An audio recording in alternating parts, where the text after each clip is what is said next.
ya? Allah kafayı yiyeceğim. Yüzük yok. Aptal kız yüzünden mezarlıkta düştü yüzük. Zekalı.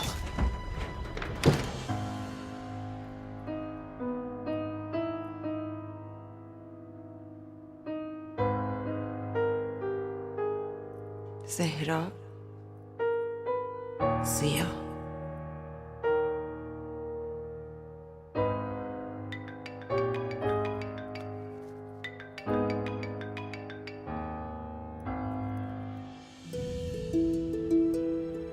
Artık buna bir son vermelisin. Sana engel olmadım ama kendini tehlikeye atıyorsun. Geçmişini unut artık. Önünde yeni bir gelecek var. Oradan ayrıl ve kendine yeni bir hayat kur. Benim için gelecek yok. Yeni bir hayat yok. Var olan sadece geçmişin hüzünlü anıları. Ve intikam. Beni merak etmeyin.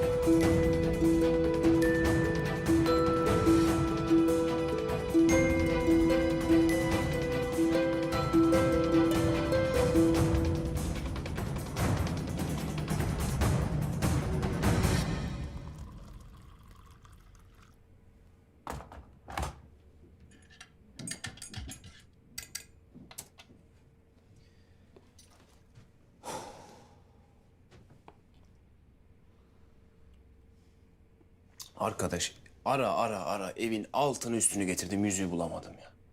Ne yapacağım ben şimdi? Hep o uyuz kızın yüzünden. Hep. Ortak kahvaltı yaptın mı? Nerede? Yok yapmadım. Hadi gel bize. Ama her sabah mahcup oluyorum ortak ya. Oğlum bak babamı biliyorsun nasıl ısrarcı olduğunu. Gelir seni evden alır. Hadi gel bekliyorum.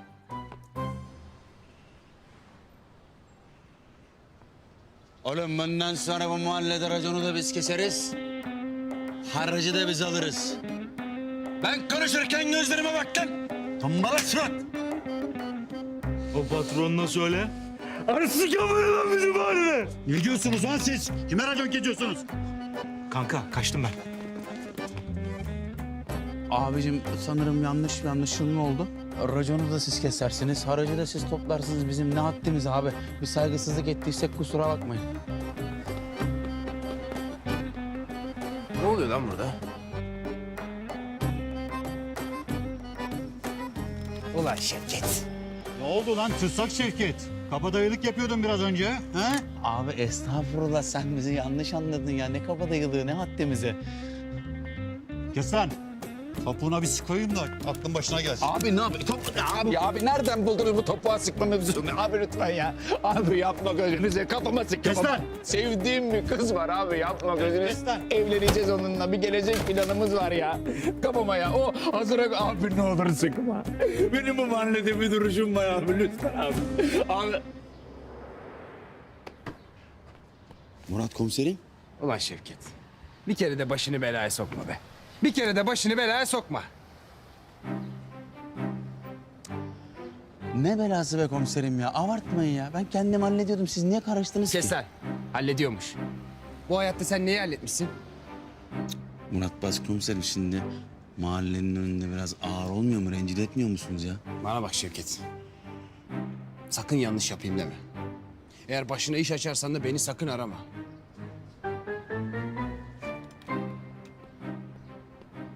Ulan numaram mı kayıtlı ki arayacağız seni? Arama beni. Bu lafları ben nereden hatırlıyorum ya? Şevket, saçma sapan şeyler yapma. Yapıp da başını belaya sokma. Ama belaya soktuysan da beni sakın arama, tamam mı? Ana. Lan herif aynı kardeşim gibi konuştu. Tövbe estağfurullah.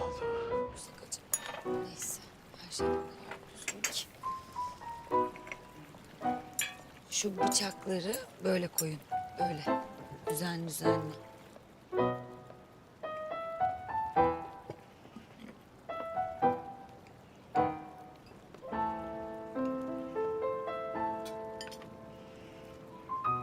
Bir dakika. Bunlar ne reçeli? Vişne reçeli efendim. Lütfen bundan sonra çok dikkatli olalım. Zeynep Hanım'ın önüne özellikle vişne reçeli koymuyoruz. Alerjisi var, yüz göz şişiyor sonra. Peki efendim. Bu arada bir de salondaki bütün kolonyaları kaldıralım, olur mu? Koklayınca bayılıyor, uğraşmayalım sonra. Tamamdır. Siz bilirsiniz. Aa, ne garip bir kız bu ya. İnsan kolonya koklayınca bayılır mı? Aksine ayılır. Hiç ayılır. Daha neler var bir bilseniz. Başka ne var? Zeynep Şanlı. Vişne reçeline alerjisi var. Kolonya koklayınca bayılıyor. Yüzme bilmiyor. Çikolatadan nefret ediyor. Yükseklik korkusu var. Aşk filmlerini sever. Ah be Zeynep, ne kadar farklıyız biz seninle. Vişne reçelini sevmemek ne demek? Evdekiler Zeynep Şanlı'yı tanıyor. Dikkatli olmam lazım.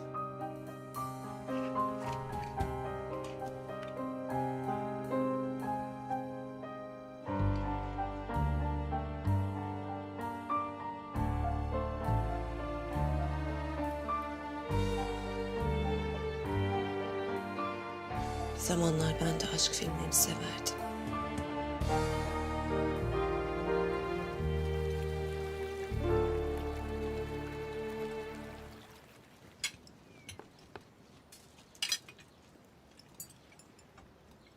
Durun! Bu masada bir eksik var. Kuş sütü. Hala bulamadınız mı eksiği?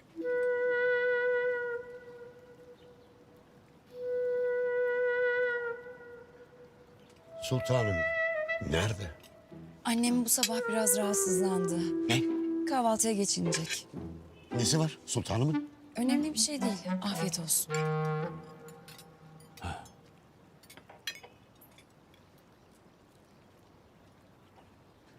Dün akşam aniden kalktın gittin. Şaşırttın bizi ya. Varsa bir durum biz de bilelim. Anlatmadığına göre demek ki bu çok özel bir durum. Bizimle paylaşmadığına göre ama hiç olmazsa müstakbel eşini anlatabilirsin ya. Merakta bırakma kızı. Bak müstakbel eşin çok üzüldü. Müstakbel mi? Allah yazdıysa bozsun. Eminim üzülmüştür.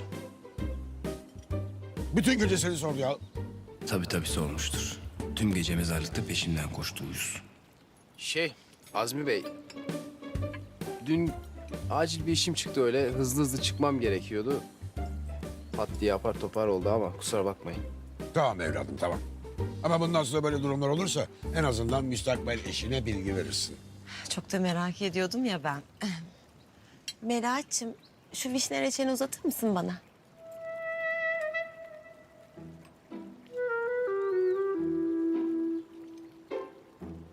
Uzat uzat.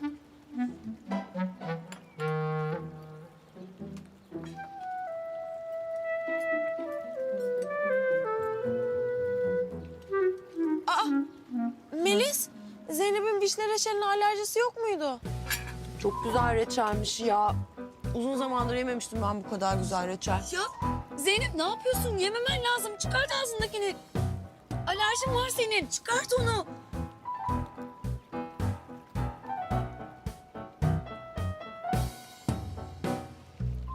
Unuttum. Zeynep Hanım iyi misiniz? Bülent komiserim ya yardımcı olsana kurtarsana Zeynep kızımı. Ölsün de kurtulalım ya. Yeter. Ne yapayım? Öksürüyor Azmi Bey. Öksürüyor yani. Dur su iç. Dur bir sırtına bir. Melis, Zeynep alerjisi tutunca ne oluyordu? Ya ne olacak? Yüzü gözü şişiyor. İlacım var benim. İlacım. Allah'ım ya nasıl unuttun da yedin? Aspirin değil mi o ya?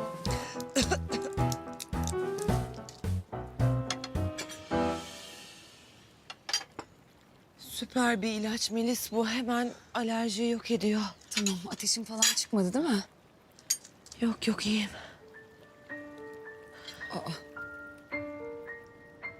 Bu yüzük... Bu yüzük Zehra'nın nişan yüzüğü. Ziya yazıyor. Zeynep Hanım o yüzüğü nereden buldunuz? Ya ben de size bunu anlatacaktım. Mezarlıkta buldum. Ne? Mezarlıkta mı? Pis hırsız. Yüzüğümü çalmış. Evet. Ben dün gece Zehra'nın mezarını ziyarete gittim. Mezarı başında bir adam gördüm. Bir adam mı? Evet. Ha evet. İşte bu. Kertenkelenin o. Kertenkelenin o alçak sahtekarın o orada. Ay babacığım çok korktum. Korkma kızım. Korkma. Babam burada. Baban seni korur. Kertenkele namussuzu benden pis bir şekilde tırsar. Ne tırsacağım senden be. Allah'ın meczubu. O kertenkeleyle yarım kalmış bir hesabım var zaten. O kızıl ejderi de başımıza o musallat etti. Geleceği varsa göreceği de var baba. Ahan da buradayım Kemal. Ne yapacaksın lan? Saygısız. Saygısız konuşma. Sus. Zaten o kızıl ejder denilen musibeti başımıza sen musallat ettin. Ya baba ben ne yaptım ya? Azmi Bey bırakın ne olur, uğraşmaya değmez. Pardon, biz sizinle tanışıyor muyduk? Tanışmıyoruz canım. Ben seni ilk defa görüyorum. Sen beni nasıl tanımazsın ya? Tanımak zorunda mıyım? Ben seninle konuşmadım mı? Peki baba. Ya yeter. Burada önemli bir şey öğrenmeye çalışıyoruz ya. Kertenkele hayatta mı değil mi? Zeynep Hanım, siz adamın yüzünü görmediniz değil mi? Lan yüzümü gördü de numara mı yapıyor bu kız acaba? Zeynep Hanım, Yılmaz komiser bir soru sordu. Adamın yüzünü gördünüz mü, görmediniz mi? Uyuz komiser. Yüzünü görsem bile sana söyler miyim? Maalesef görmedim. Yani mezarlık çok karanlıktı. Ben onun peşinden gittim ama kaçmaya başladı. Sonra bir kar maskesi taktı. Zaten kaçarken çalıkları takılıp bu yüzüğü düşürmüş olmalı. Tamam işte bu. Kertenkele ya bu. Onun ruhu, hayaleti, hortlağı hepsi Zehra Hanım'ın mezarına musallat olmuşlar. Baba, bir sakin ol ya. Ya kertenkele diyorum anlamıyor musun? Kertenkele. Ya babacığım kertenkele olduğunu nereden biliyoruz ya? Ya iyi de Yılmaz Bey, yani 2 yıl sonra Zehra'nın yüzüğü ortaya çıkıyor. Bu kertenkeleden başkası olamaz. Melis Hanım anlıyorum da yani bu yeterli bir delil değil ki. Başkası da yüzüğü ele geçirmiş olabilir. Başkasının Zehra'nın mezarında ne işi var? Hemen yüzüğümü geri almam lazım. Allah'ım sen yardım et.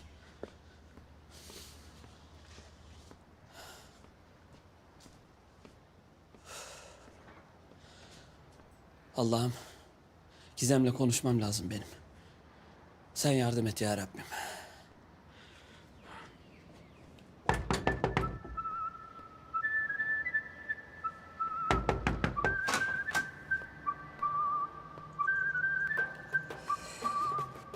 Çocuğum, sizin evde zil yok mu? Neden tak tak tak tak tak tak kapıya vuruyorsun?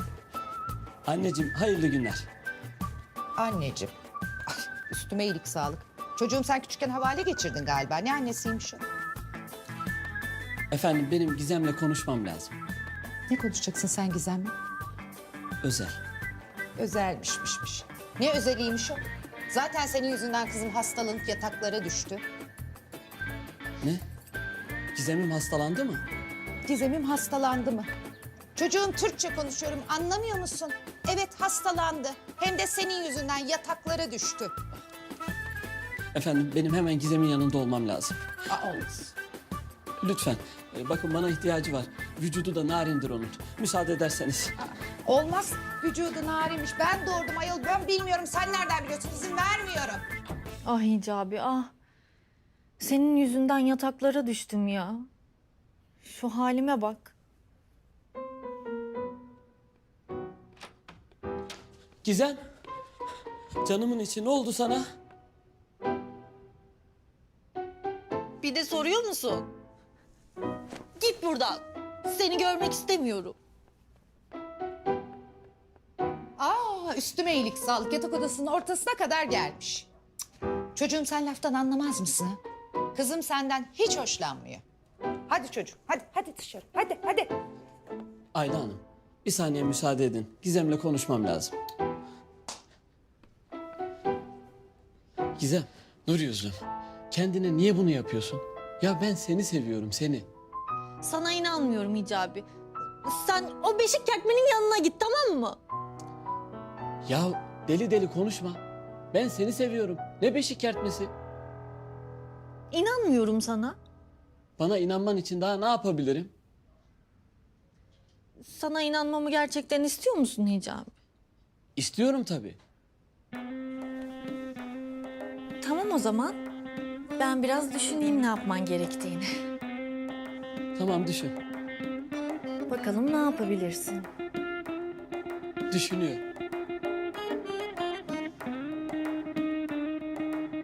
Buldum. Sen şimdi caminin minaresine çıkıyorsun. Çıktım. Çıktın değil mi? Ha, oradan bütün mahallenin duyacağı şekilde beni sevdiğini haykırıyorsun. Ay, herkese rezil olacağız. Ay. Tamam haykırdım. Ama bir şartım var Hicabi. O kertmen olacak yer elması da duyacak beni sevdiğini.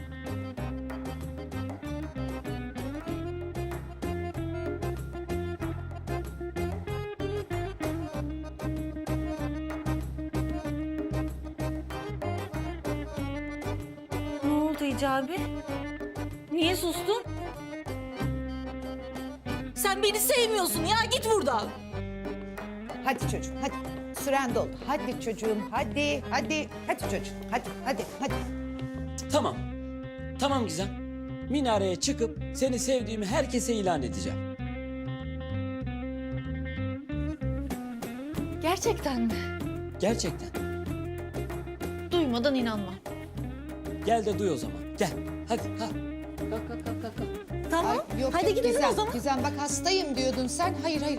Gizem gidemezsin çocuğum, Gizem. Gizem bak, beni hiç dinlemiyor ki Gizem.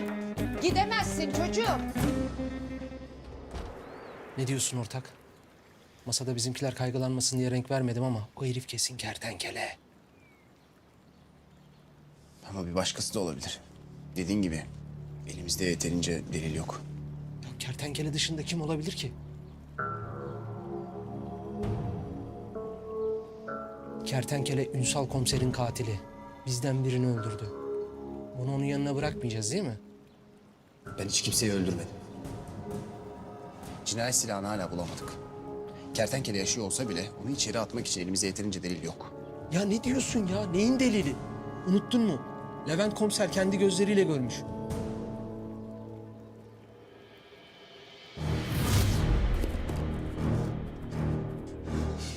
Teslim olan şerefsiz. İnsan, adilik yapma. Bırak gideyim, benim suçum yok.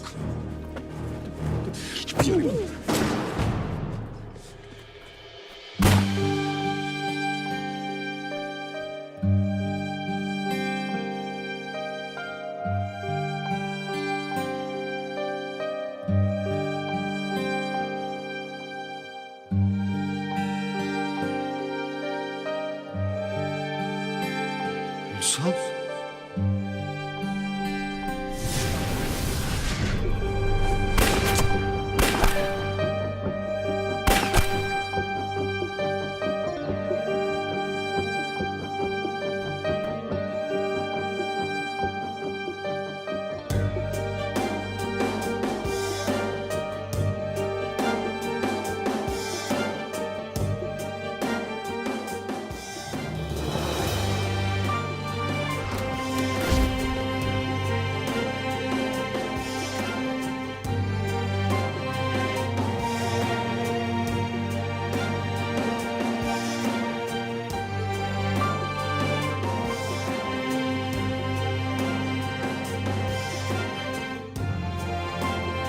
Amirim!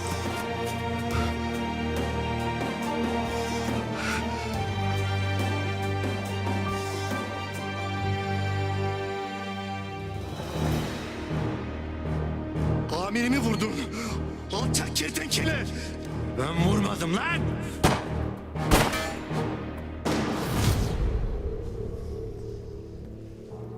Bu herif kertenkele ise yüzüğü almak için geri gelecektir. Haklı olabilirsin. Şu kızın başı belaya girmeden yüzüğü alıp geleyim. Kertenkele onun için tehlikeli olabilir. Tamam ortak. Sen arabaya geç ortak, ben geliyorum. Tamam. Ay hadi kızlar hazırlanın da kafeye geçelim. Geç kaldık. Evet ya bugün de böyle oldu.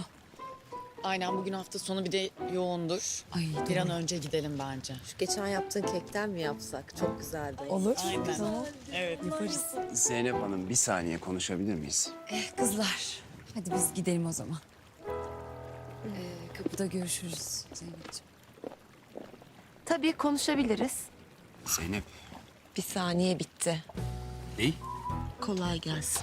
Ya bir dakika. Senden o yüzüğü almam lazım. Ne yüzüğü? Zehra Şanlı'nın nişan yüzüğüne ihtiyacım var. Bunu senden almak zorundayım. Niyeymiş o? Çünkü delil niteliği taşıyor. Ne delili? Kertenkele eğer yaşıyorsa onu yakalamak için yüzüğe ihtiyacım var. Kusura bakma. Bu benim kuzenimden kalan son hatıra. Kimseye vermem. Rica etmedim. Hemen o yüzüğü bana ver. Vermem dedim. Ver şu yüzüğü. Ya vermeyeceğim. Zeynep şu yüzüğü verir misin? Ya kolaysa... Zeynep! Ya bırak! Zeynep şu yüzüğü verir misin? Bırak dedim. Zeynep! Ver şu yüzüğü Zeynep!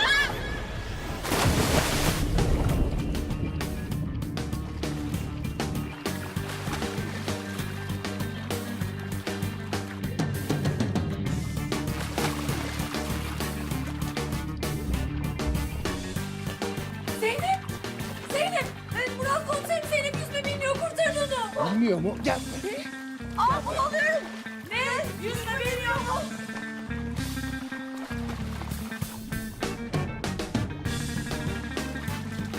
Melis!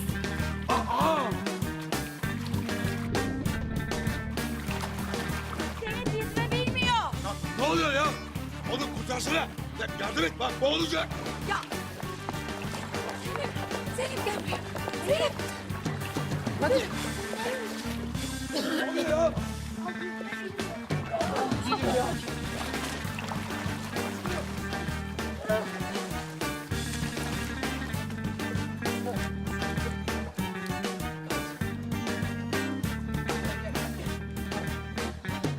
Ambulans çağırın! Ambulans! Eyvah boğuldu kız. Ne yapacağız Zeynep? Ya bir şey yok, bir sakin olun ya. Hiçbir şey yok ya. Ya nasıl bir şey yok? Nasıl düştünüz? Ya burada ayağımız kaydı düştük işte. Murat oğlum vakit kaybetme. Çabuk onu hayata döndürmek için hayat öpücüğü ver. Çabuk çabuk çabuk. Hayat öpücüğü mü? Ya suni teneffüs suni. Ya Murat komiserim siz bu işin eğitimini almışsınızdır. Kurtarın Zeynep'i. Yok ben yapamam. Yapamam ben. Ben yapamam. Ya ne demek yapamam? Ne yapayım yani? Ben mi yapayım? Allah Allah yapsana ya. Uyuz kız bayinken yüzüğü almalı. Nerede kaldın Murat ya? Ne oluyor lan? Zeynep Ya sen ne yapıyorsun? seni mahkemeye vereceğim göreceksin. Ne yapıyorsun sen? Polise vurdu farkında mısın? Ne oluyordu? Ya yürü ortak ya yürü ya. Zeynep. Zeynep. İyi misin? Ya kız boğuluyordu. Suni teneffüs yapmak zorunda kaldı. Baban zorladı, ne yapayım? Ya bırak Allah aşkına bu masalları. Sünni teneffüs yapıyormuş ya. Oğlum ben bu kızdan hoşlanıyorum ya. Söyledim ya sana. Sen bunu bana nasıl yaparsın ya? Ne yaptım Yılmaz? Oğlum ben sana sormadım mı sen bu kızdan hoşlanıyor musun diye? Ama ben de sana söylemedim mi hoşlanmıyorum diye. Niye bütün gün kızın dibinde geziyorsun her gördüğümde? Ya ben de çok da meraklıydım ona. Yüzük almaya gittim. Bilmiyormuş gibi konuşma. Yüzük nerede birader? Yok alamadım. O yüzden ne yapayım? Sen bir git al. Bir dene bakalım. Ya bırak Murat Allah aşkına ya. Gidelim üstünü başını değiştirelim. Oğlum Ünsal komiserin katilini bulmamız lazım ya. Yürü hadi. Kahretsin. Tamam hadi. Yüz komiser. Sana bu yüzüğü verip kertenkeleyi yakalatır mıyım?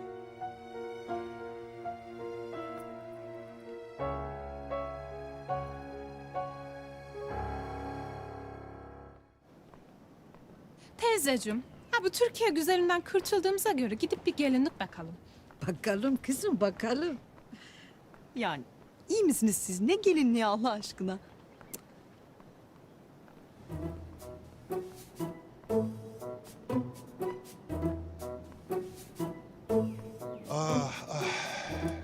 Yaktın, yıktın, kül ettin beni deli Meryem be.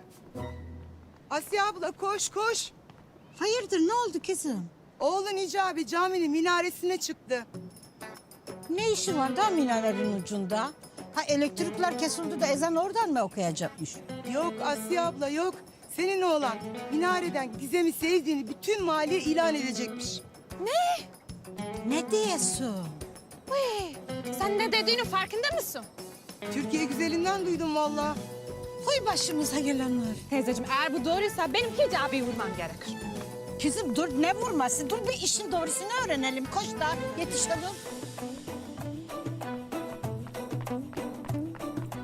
Allah Allah. Ne oluyor ya?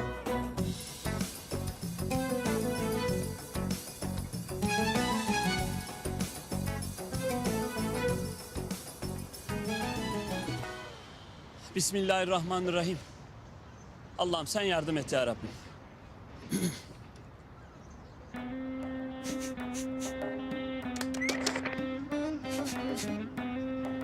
Ses deneme. Sound check. SA. Allah. Ses. Değerli cemaat. Ha? Ses geldi. Heh. Dikkat dikkat. Kıymetli mahalle sakinleri. Önemli bir açıklama yapmak için burada bulunmaktayım. Sizleri açıklama yapmak için caminin avlusuna bekliyorum. Dikkat dikkat. Değerli cemaat. Sizleri açıklama yapmak için caminin avlusuna bekliyorum. Allah'ım şu düştüğüm hallere bak. Değerli cemaat buyurun. Buyurun değerli cemaat. Hah, geliyorlar. Sevgili cemaat biraz acele edelim. Ha uşağım, binaların tepesinde ne işi var senin? Ulan ezan vakti değil dur da. İn aşağı. Buyurun sevgili kardeşlerim. Ya Hicabi in aşağı ne yapıyorsun orada ya? Genç yaşında öldüreceksin kendini in. Aşk acısı işte kanka. Neler yaptırıyor bak. Sevgili cemaat buyurun. Kıymetli cemaat buyurun. Neydi la bu? Niye çıktı la oraya? Değerli cemaat safları biraz sık tutalım lütfen evet. Biraz sık tutalım safları. Dur Hicabi dur. Şu beşik kertmen de gelsin. Ondan sonra itiraf edersin beni sevdiğini. Oğlum sakın yapma. Sakın o kızı sevdiğini söyleme. Ula kavak ağacı. Sen minareye çıkma büyüsü mü yaptın Hicabi'ye? Bana bak kızım. Sen birazdan görürsün ne büyüsü yaptığımı. Pılının pırtını toplayıp gideceksin buradan birazdan. Bekle sen. Hadi Hicabi. Maşallah amma da kalabalık oldu ya. Bismillah. Kıymetli cemaat. Sevgili din kardeşlerim. Cemaati Müslümin. Bugünkü konumuz Ah Gizem. Yaktın beni ya. Ben şimdi nasıl söyleyeceğim bunu? Hadi Hicabi. Hadi söyle. Tamam Nur Yüzlüm tamam. Hele bir söyle seni minareden atarım. Ne oluyor lan burada? Abi Hicabi Gizem'e olan aşkını ilan ediyor. Ulan Hicabi. Ne romantik adamsın be. Ben de çıkacağım minareye. Deli Meryem'e olan aşkımı ilan edeceğim. Abi gözünü seveyim o tarafa doğru söylüyorsun ya. Kız çekecek vuracak üçümüzü birden. Yalnız olsan neyse tamam da. Bizi de yakacaksın ya. Olsun. O zaten beni kalbimden vurmuş. Hadi sene Hicabi. Neyi bekliyorsun? Boşuna heveslenme kavak ağacı. Hicabi seni sevdiğini değil beni sevdiğini söyleyecek. değerli din kardeşlerim. Kalpleri birbirine ısındıran Yalnızca Allahu Teala'dır. sevgi çok yüce bir duygudur. Allah bu yüce duygudan bana da nasip etti. Benim kalbimi bir kuluna yaktı. Değerli cemaat, Sizlere önemli bir açıklamada bulunmak istiyorum. Daha doğrusu bir yanlış anlaşılmayı düzeltmek istiyorum. Ben Deli Meryem'i seviyorum. Ve bunun da böyle bilinmesini istiyorum. Güzel. Aa, ne? Deli Meryem'i mi seviyorsun? Ne? Ay gözümüz aydın. Nasıl yani ya? Ay. Anneş. Açın neden şaşırdın kabak ağacı? İcabı seni değil beni seviyor. Sağ demiştim. Hadi kılını pırtını topla da git buradan hadi. Ne dedi şimdi bu ya? Abi ben şoklardayım şahsen. Deli Meryem'i seviyorum dedi ya. Ya Hicabi. Bunu bana nasıl yaparsın ya? Abi sakin ol tamam. Gel bir hava alalım biz abi. Güneşte çok kaldı ha. Düğün hazırlıklarına başlayalım Sami Efendi. İcabı artık benim namusumdur. 40 gün 40 gece düğün yapacağım. Anneş ne diyor ya? Gizem. Bak Kadir gördün baştan beri kızımızı hiç sevmiyormuş. Yine ağlattı çocuğu. Ulan sen benim kızımı nasıl ağlatırsın? Oh söyledim kurtuldum sonunda ya. Gizem nerede? Gizem, Nur Yüzlü, neredesin? Hicabi, sana hiç yakıştıramadım, hiç. Ne oldu ki Cevher abi? Çok şaşkınım Hicabi, çok. Bunu nasıl yaptın o kızcağıza? Vallahi Erol abi ben o kızı sevmek zorunda mıyım? Ya ben Gizem'i... Sen ne biçim konuşuyorsun ya? Nasıl böyle bir laf edersin ya? Yakışıyor mu sana ya? Ya bu mevzunun direkt kul hakkına girdiğini bilmiyor musun uşağım ya? Allah Allah! Gel Erol ya. Cevher... Allah Allah ne oldu ki ya? Ha tabii. Minareden ilanı aşk edersek böyle olur. Ya alışkın değiller tabii. Oğlum. Uşağım. Öp bakayım elimi. Tebrik ederim. En doğru kararı vermişsin. Ula aslan mısın? Kaplan mısın? Sen nasıl güzel bir uşaksın?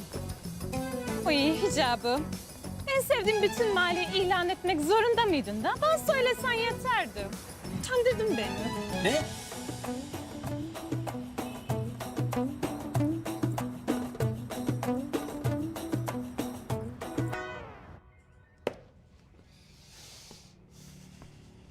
Sence de durumun özeti bu değil mi? Hı?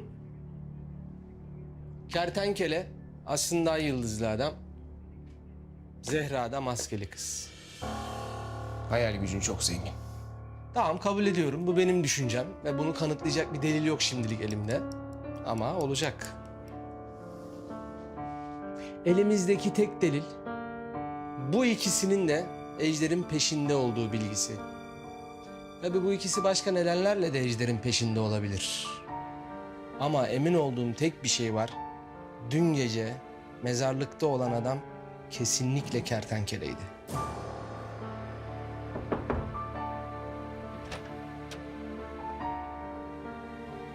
Amirim müdür bey sizi çağırıyor. Beni mi? Dur bakalım ne çıkacak altında. Ne oldu? Niye çağırıyor? Bilmiyorum.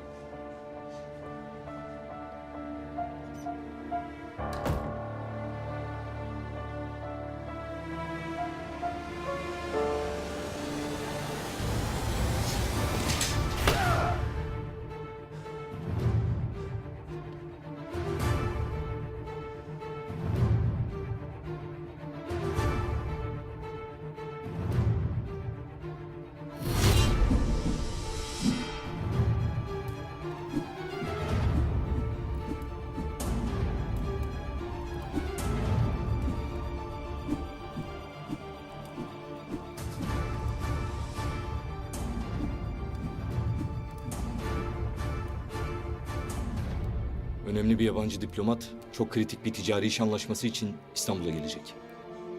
Konsül bu anlaşmanın yapılmasını istemiyor. Yabancı diplomata suikast düzenlememizi istiyor. Eğer yarın o ay yıldızlı adam karşıma çıkarsa geberteceğim onu. Seninle konuşmuştuk. Konsül onu canlı istiyor. Umurumda bile değil.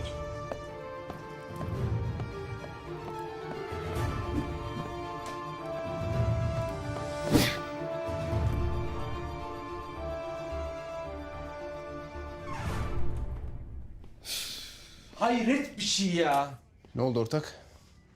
Ya yurt dışından bir tane diplomat geliyormuş. Onun koruma görevini bana vermişler. Ya burada kertenkeleyi yakalamaya çalışıyorum. Ondan sonra giriyor odaya bizi fırçalıyor. Nerede dosyada bir ilerleme yok. Ya sen merak etme. O dosya bende. Hadi konuşuruz.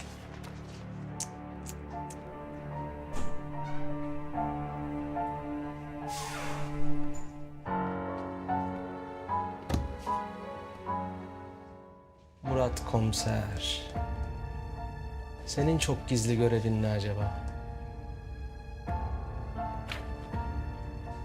Ejder olduğunu hiç sanmıyorum.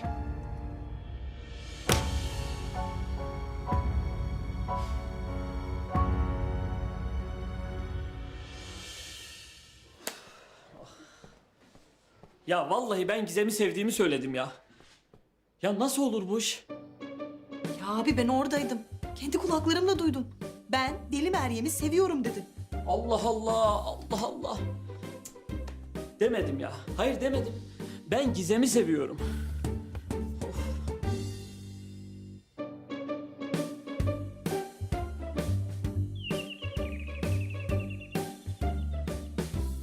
Alimi hocam, bu dediğin gerçek mi ya? Ya inanmıyorum ya. Yani şimdi kertenkelenin hortlağı mı çıktı? Evet ya. Zeynep kızım gözüyle görmüş.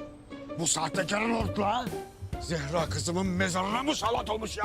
Tövbe estağfurullah ya. Mezarda bile rahat bırakmıyorlar insanı ya. Of.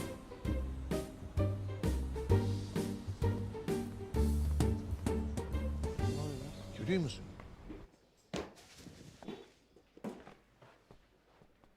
Hoş geldin Kenan abi. Hoş bulduk da oldu mu bu işin senin yaptığın Hicabi ya? Ne oldu? Yani sen Gizem'i seviyordun oğlum. Ben Gizem'i seviyorum Kenan abi. Ya onun için mi minareye çıktın da bas bas bağırdın Deli Meryem'i seviyorum diye ya? Ya Kenan abi bir yanlışlık oldu. Ben Gizem'i seviyorum. Ya ne yanlıştı oğlum? Ne yanlıştı? Bütün mahalle bunu konuşuyor. Hem annen de düğün davetiyesi dağıtmaya başlamış. Of of of.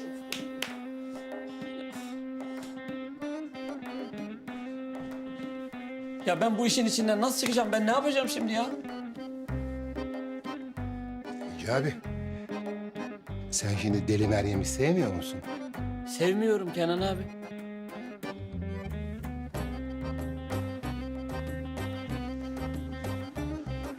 Şunu baştan söylesene oğlum. Kalp krizi geçirttirecektin oğlum bana ya. Niye ne oldu ki Kenan abi? Ya Kenan abi ben şimdi Gizem'in gönlünü nasıl alacağım?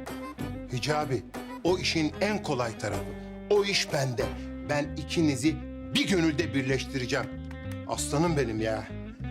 Vallahi mı? Yemin et. Ne yemini oğlum? Ne yemini? Bizde söz senettir. Allah Allah ya, yemin edecekmişim. Allah razı olsun Kenan abi. Hadi inşallah.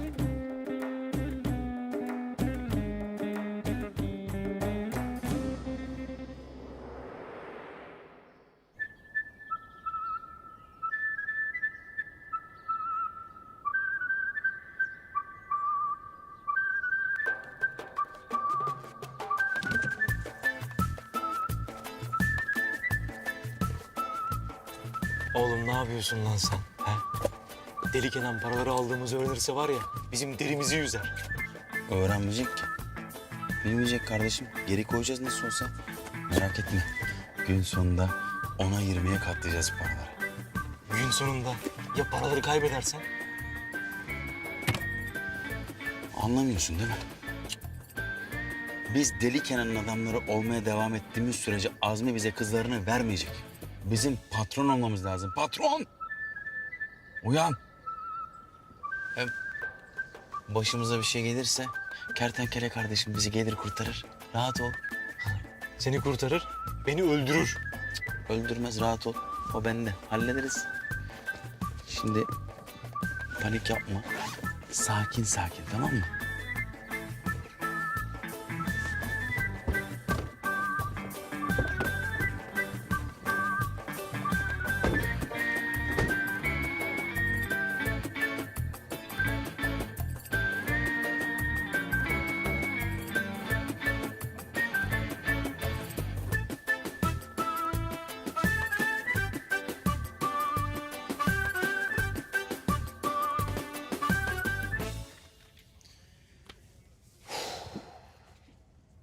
ben bu yüzüğü nasıl alacağım bu kızdan ya?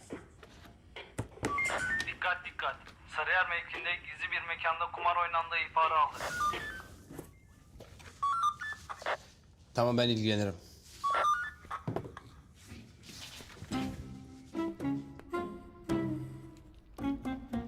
Eyvah. Eyvah. Allah. İzle. Kaldır. Teşekkür ediyoruz. Biz kalkalım yeter. Oğlum ne kalkması, parayı beşe katlamışız ya. Yeni başlıyorum, devam. Rahat kardeşim.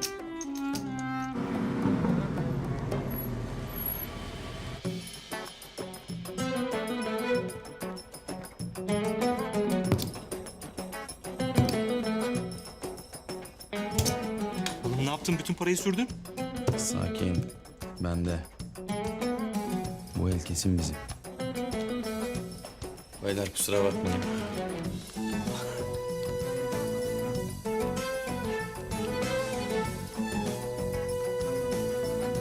Altı yedi. Bizimki kral daha büyük. Eyvah. Eyvah. Şaka değil mi? Eyvah. Eyvah. Biz öldük. Ölmedik. Dur. Daha son kozumu oynamadım. Beyler, arabanın anahtarları.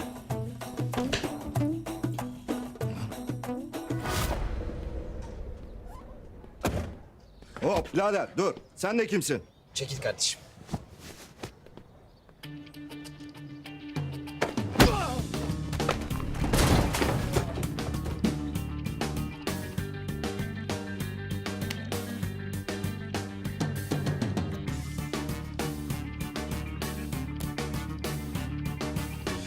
Ne oldu? Ne oldu? Kıvırcık abi, Allah'ını seversen arabayı alma abi. Bak paramızı aldım, bir şey demedim ama arabayı alma. Ne olur abi, Kenan abi bizi öldürür. Abi zaten araba bunun üstüne bile değil. Bunun üstüne Zaten ne yapacağım? Araba zırhlı zaten. Abi Kenan abi bizi öldürür. Ne olur alma. Konuşma lan. Ver anahtarı. Ay!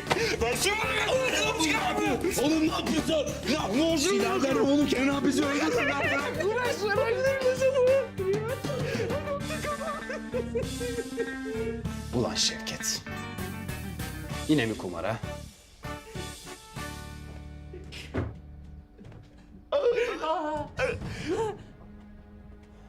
Beyler ne oluyor burada?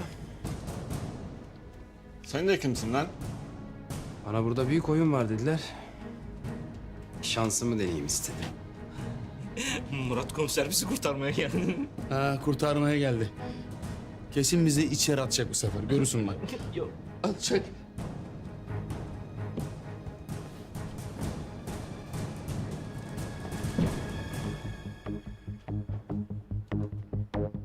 Geç kaldın birader. Bugünkü oyun bitti. Ben bitti demeden hiçbir oyun bitmez. Allah'ım!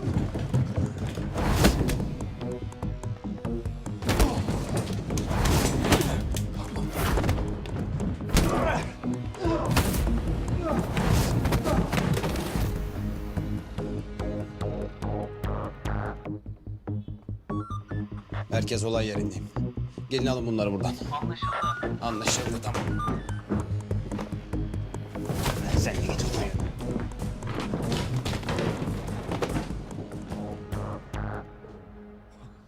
Paket.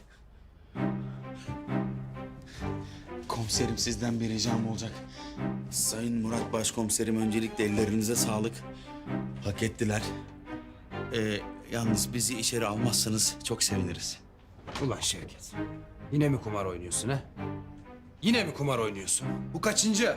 Bu kaçıncı ha? Ne demek bu kaçıncı Murat Başkomiserim? Daha bu ilk. Şevket sakın bana kumardan falan bahsetme. Harbiden kafam atık yani şu an ha. Allah cezanı versin Şevket. Ulan uslanmayacak mısın sen ya?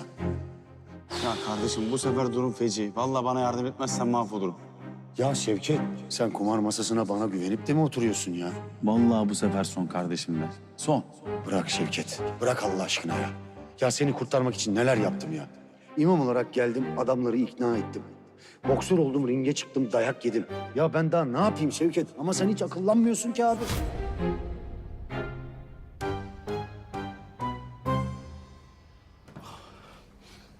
Allah'ım. Yine dejavu oldu ya. Aldığınız parayı geri götürün hadi. Nasıl ya? Şimdi siz bizi karakola götürmeyecek misiniz amirim? Kes lan. Deli Kenan'dan aldığınız parayı geri götüreceksiniz. Pardon da komiserim siz paraları Deli Kenan'dan aldığımızı nereden biliyorsunuz? Başka kimden alacaksınız lan? Deli Kenan'dan aldınız tabii. O da doğru düz mantık yürütünce. O zaman biz hemen toparlayalım. Çantayı ver ortak.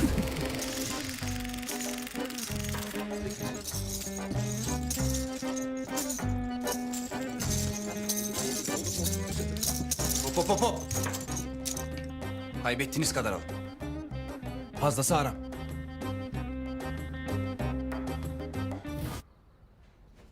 Hadi.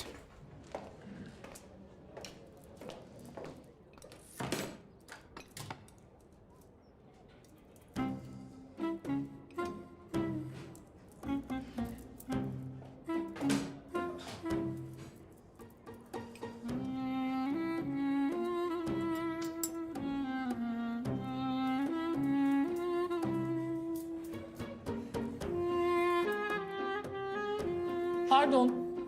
Bakar mısınız?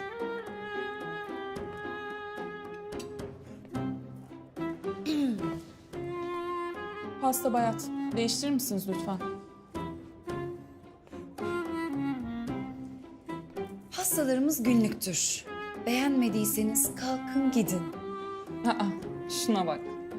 Dövseydim bir de.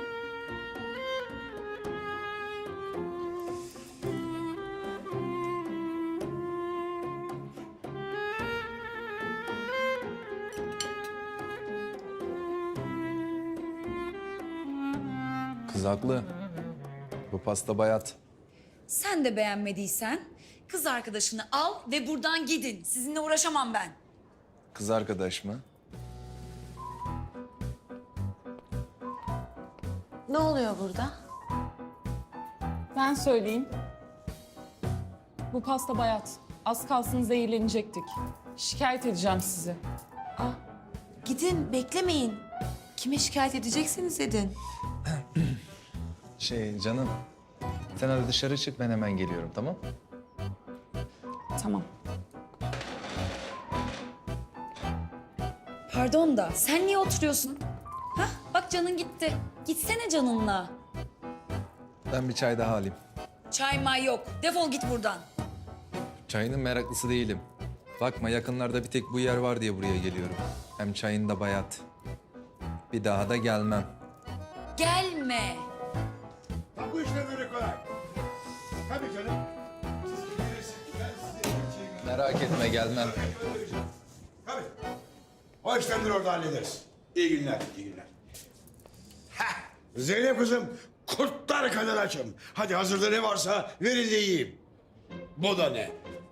Melis kızım merhaba. Ho!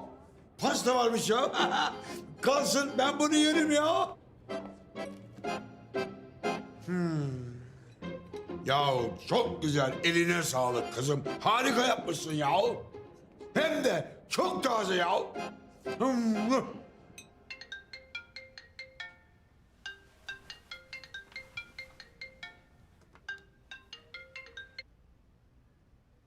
Alo. Gizem merhaba. Merhaba Kenan abi. Ne haber, nasılsın? Ya seninle bir şey konuşmak istiyorum be. Buyur Kenan abi. Hicabi çok üzgün Gizem. Beni aldattığı için mi? Ya Gizem, olur mu öyle şey? Hicabi seni çok seviyor. Bir yanlış anlaşılma var orada. Bırak her şeyi anlatsın sana. Ama ben istemiyorum. Gizem, lütfen. Çocuk mahvoldu, çok üzgün. Verem olup ölecek ya. Ne diyorsun sen Kenan abi? Ona son bir şans ver lütfen. Rica ediyorum.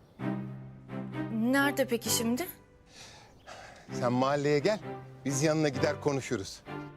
Tamam o zaman. Geliyorum ben hemen. Canımsın benim. Çok teşekkür ederim.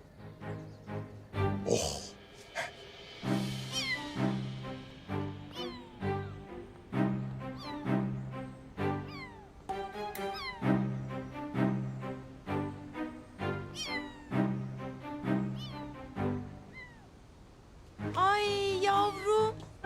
İnemiyor musun sen aşağıya?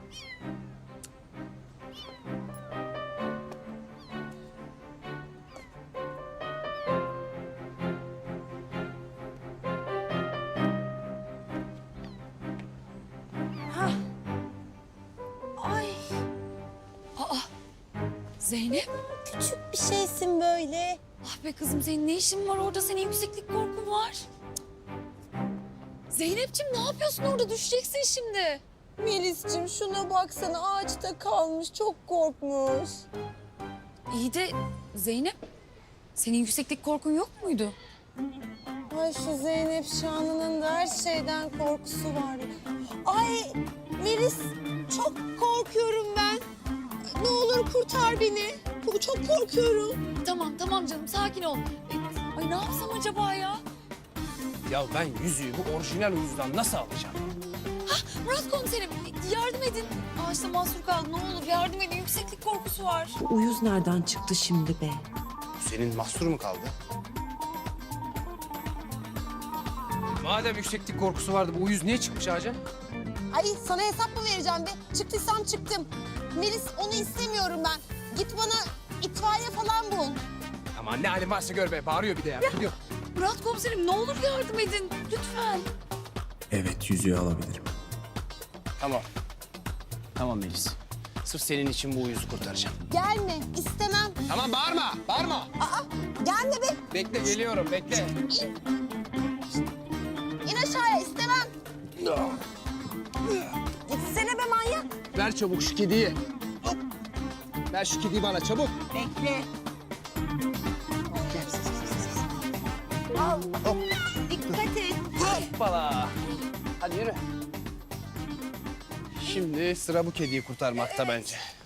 Melis'cim sen git bana itfaiye falan bir şey bul lütfen. Bu adamın beni indirmesini istemiyorum. Bekle, geliyorum. Ya gelmesene Ya istemiyorum. beklesene kızım. Dur geldim işte. Allah Allah. Hadi inelim aşağı. Aa, sarılmasana be, ne yapıyorsun? Ne yapayım? Tamam korkma, yavaş yavaş ineceğiz aşağı hadi. Tamam. Hadi gel. Aa, fırsatçıya bak, çek elini. Ya nasıl indireceğim başka seni? O kadar sarılmadan indir, uzaktan uzaktan. Aman be, üf, ben de çok meraklı. İniyorum ben ya. İnersin in be. Murat Bey, ne yapıyorsunuz? Ya kurtarsanıza kuzenimi. Vallahi şikayet ederim size ha. Hayır ne yapayım, görmüyor musun? İniyorum ben. Ya in. Seni istemiyorum zaten Melis. Başkasını bul bana, o gelsin. Ben de çok meraklıydım sana yani. Dur bir hadi indireyim ben seni aşağıya. Aa, çek elini. Çek, ne yapıyorsun? Sapık mıdır nedir ya? Ya ne sapığı be, ne sapığı. Allah Allah. İniyorum ben Melis. Ne oluyor burada ya? Mesut yine geldi ya. Ya Zeynep mahsur kaldı ağaçta Azmi Bey. Ya Murat evladım, komiserim. İndirsene kız aşağı. Hayır yardım et. İnsin hadi. Tamam Azmi Bey, ben de kurtarmaya çalışıyorum. Mesut'tan bir an önce kurtulmamız lazım. Bak hala aşağıda. Tamam hadi. Murat komiserim, ne olur artık indirin Zeynep'i lütfen. Bak elini sokuyorsun yine. Ama ne yapabilirim? Çek elini.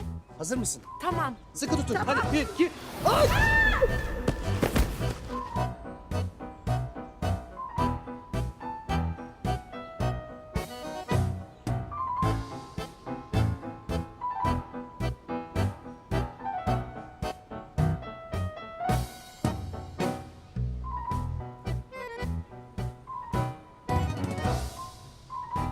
Pis sapık. Yeter be. Melis, kalk kafeye gidelim. Ulan yine yüzüğü alamadık, görüyor musun? Vay be. Murat komiserim. Bu kızın sende gönlü var. Buna eminim. Hemen koş bir yüzük al ve evlenme teklifi yap. Ya hadi ne bekliyorsun? Para yoksa vereyim. Yok yok Azmi, tamam. Bak verseydim. Ya bak yanında yoktur. Tamam da şunla. Ya Azmi Bey! Oğlum bak bekler. En iyisini.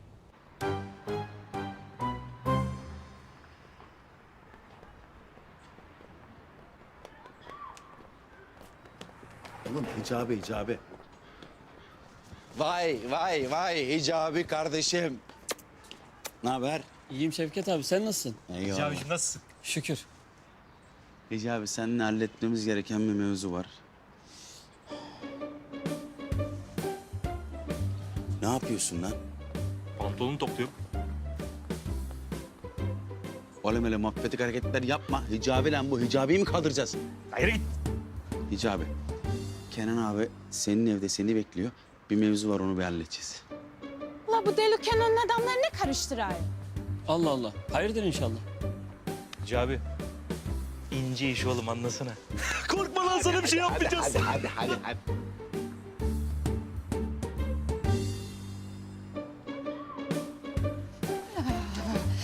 Öyle deli Kenan. Beşik kertmeme bir yanlış yaparsan bir yıktın oğlum sen. Tatlım birkaç eksik var alıp geliyorum ben. Tamam canım. Ne yapacağım, ne edeceğim o yüzüğü alacağım arkadaş.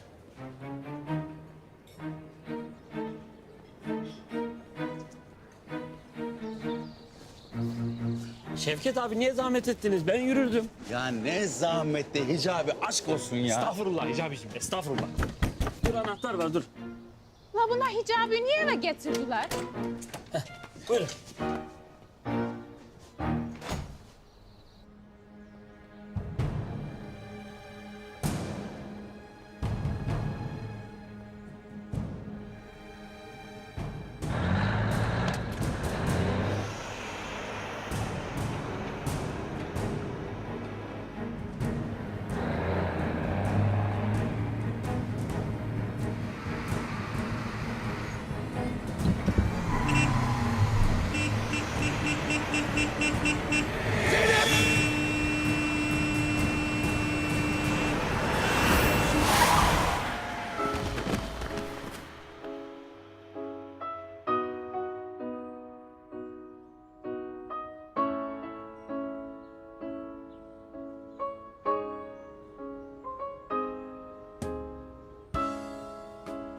Ne yapıyorsun sen ya pis fırsatçı? Kızım görmüyor musun kamyon ezecekti seni. Ben gördüm kamyonun geldiğini kaçacaktım zaten. Sana mı kaldı beni kurtarmak?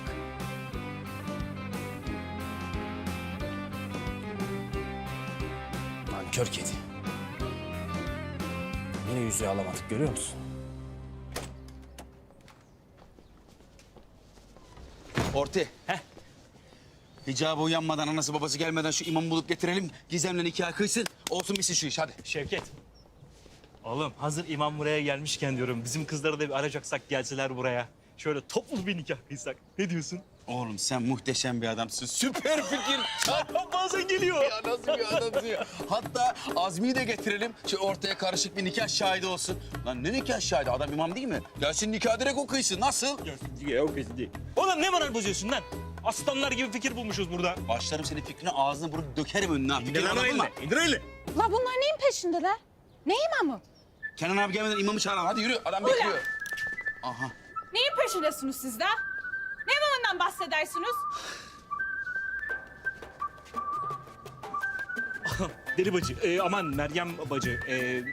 Yani niyetimiz bizim güzel. Biz şahitiz sadece. Ne şahidi da? Konuşun ulan! İmam nikahı var da onun şahidi. İmam nikahı mı? La Hicabi'yi kiminle evlendirecektiniz? Kavak ağacıyla mı? Beşik kertmemi benden almaya çalışaysınız ha? Çabuk imamı getirin buraya. İmamı getirin buraya dedim. Ben imamın o tarafta. İmama gidelim biz bekliyor adam. Şöyle.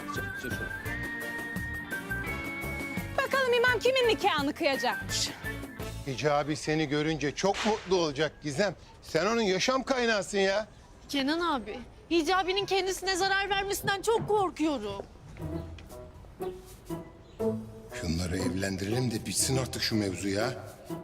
Ah deli Meryem ah. Senin yüzünden şu düştüğüm hallere bak ya.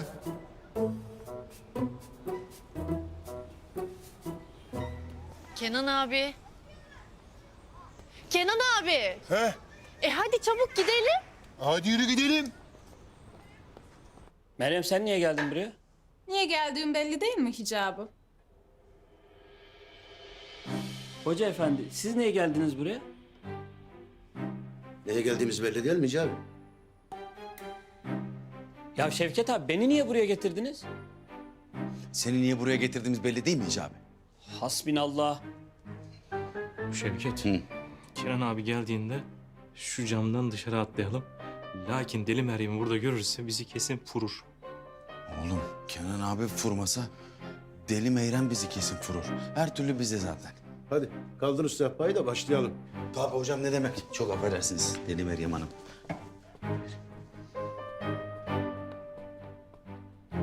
Kızım otursana şöyle. Hicabi sen de şöyle otur. Sağ olun hocam ben oturmayayım. Ulan geç. Ya yok ben oturmayacağım. Oğlum geç Hadi, otur. Hadi. Şevket abi ne oluyor? Gel, şöyle. Otur şöyle dizini kır. Tövbe yarabbim. Orada olmaz öyle. Gel buraya. Nikah kıyıyor adam. Hayırdır Şevket abi biz niye oturduk beni?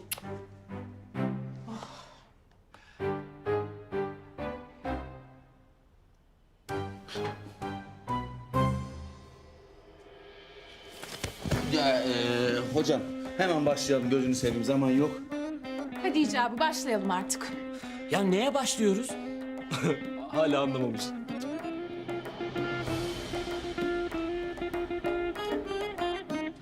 Nikah kıyabilirsiniz imam efendi. Ne? Ne nikah ya? Saçmalamayın ya. Ya Şevket abi sen uyma şu Deli Meryem'e. Hocam size de çok kırıldım ha. Benden habersiz ne nikahı?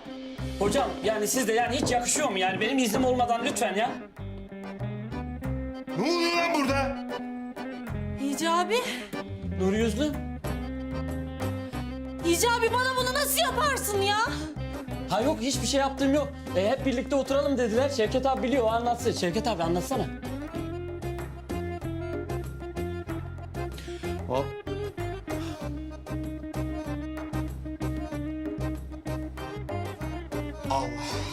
Ya Şevket abi oturma söylesene. Şimdi... Bir şey yok. Bu sondu Hicabi. Ya ama hep ağlatıyorsunuz ya benim gizemimi. Gizem, Nur yüzü. Ya Hicabi nur yüzü kar.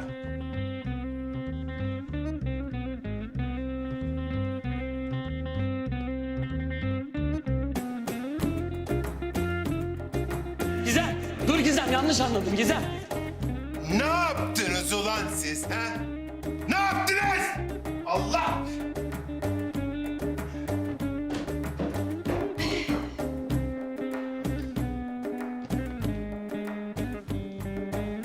İkinci kılalım o zaman hocam madem. Nereye gitti bunlar ya?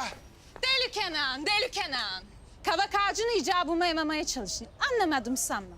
Bir daha alırsa yakarım. Ya Meryem bırak inadı ya. Bırak. Bunlar birbirini seviyor. Ne istiyorsun ya? Ağzından çıkanı kulağın duyuyor mu senin? Akıllı ol. Hicabımı kimseye bırakmam.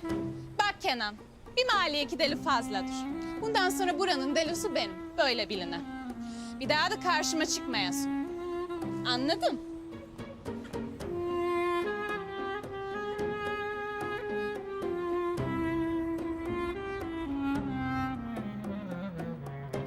Yüzüğü almanın bir yolunu bulmalıyım.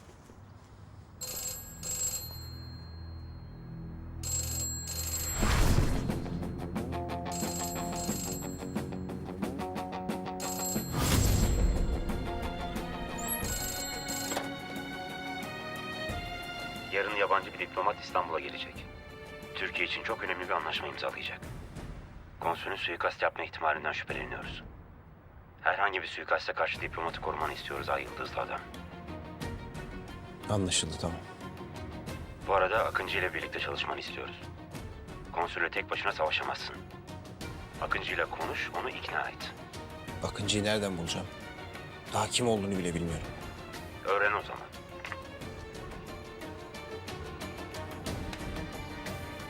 Oldu olacak maskeli kızı da ekibe alalım.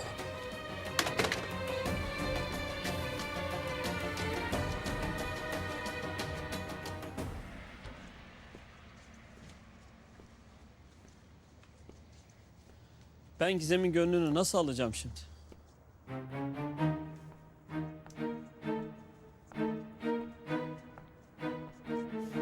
Ben bu Akıncı'yı nereden bulacağım ya?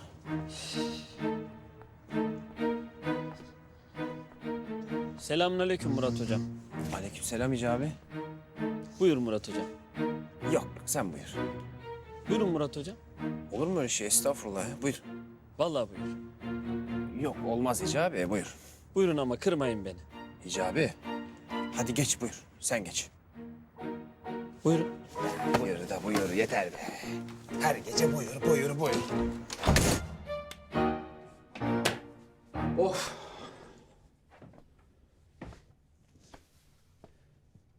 Bütün gün yüzüğü alamadım arkadaş ya.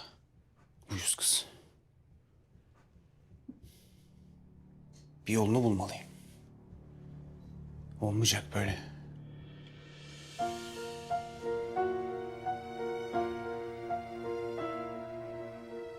Buldum. Kara Faruk.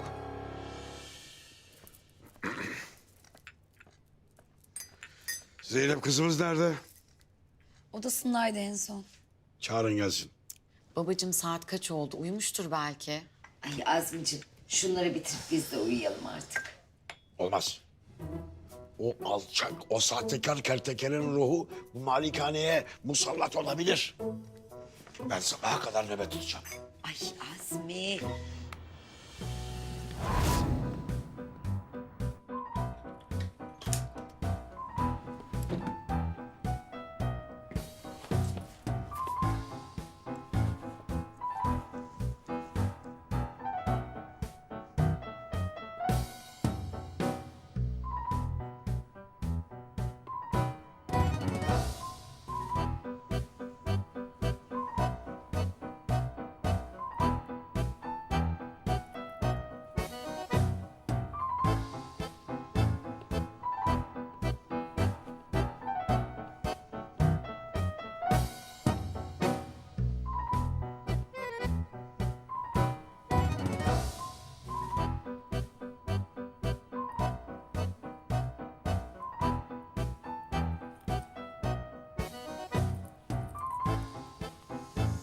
Ah be kızım be. Bir rahat dur be.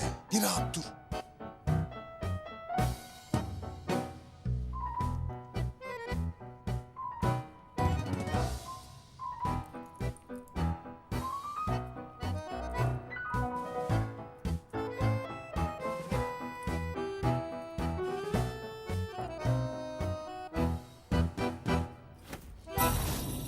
Hırsız!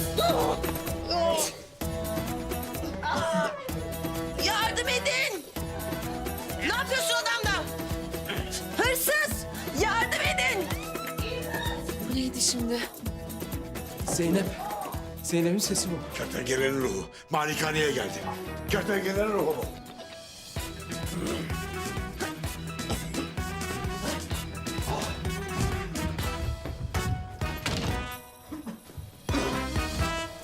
Kimsin sen? Neden Kara Faruk maskesi takıyorsun? He benim Kara Faruk. Allah'ın uyusu. Az daha boğacaktı beni ya. Odama niye girdin? Konuşsana. Şişt, gitme. Kara Faruk. Kara Faruk bu. Ya Kara Faruk da kim ya? Sahtekar kertenkelenin maskeli hali.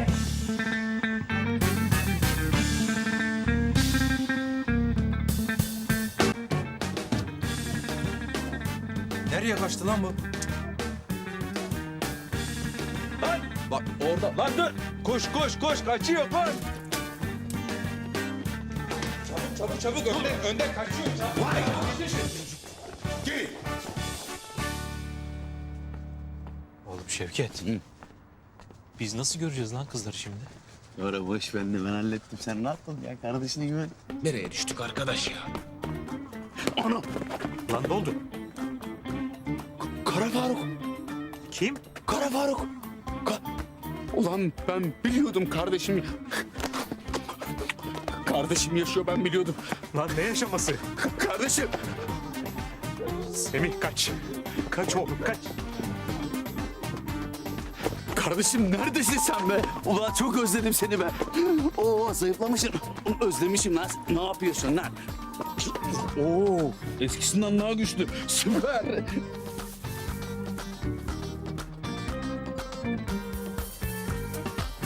Kaçamayacaksın kertenkele.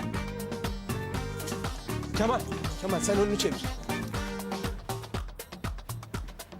Kertenkele.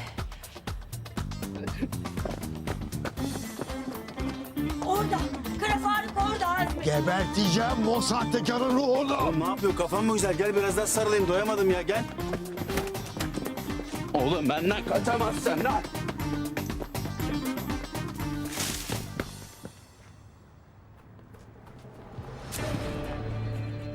Kertenkeleye bak hele. Ölmedin mi lan sen? Çıkar lan o maskeyi. Çıkar lan dedim sana o maskeyi.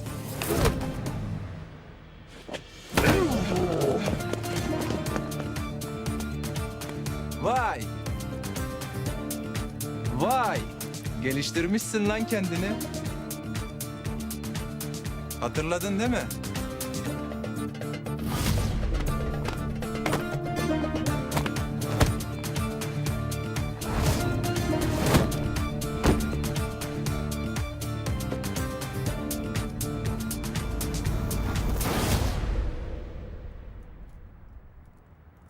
Skoru eşitleme zamanı geldi. Şu yarım kalan işi bitirelim ha.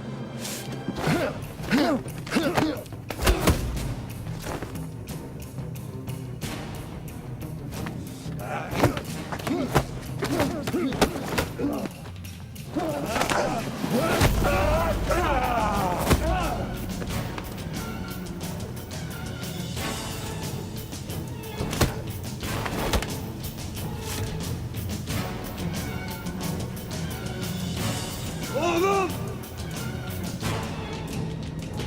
Hemen ol! Yavaş. Abicim. Yok. İyi misin? İyiyim kızlar iyiyim. İyi misin Kemal? İyiyim abi ya. Skoru eşitledik. Abi.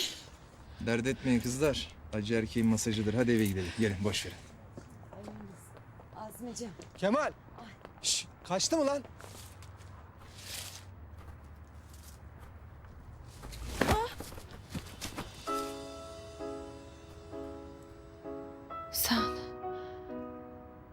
Sen misin? Lütfen söyle.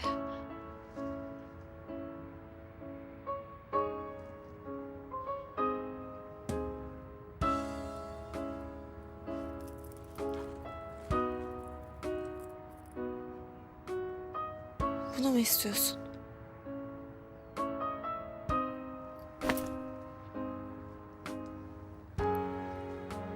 Al.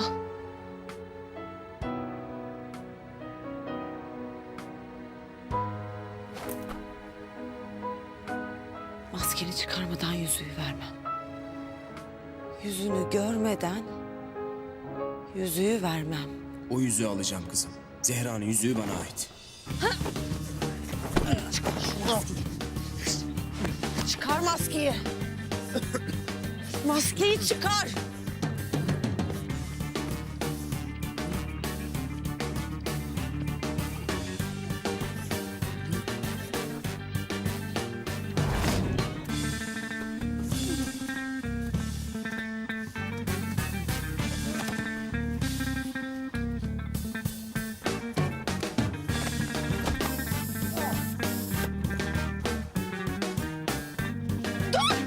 Gitme.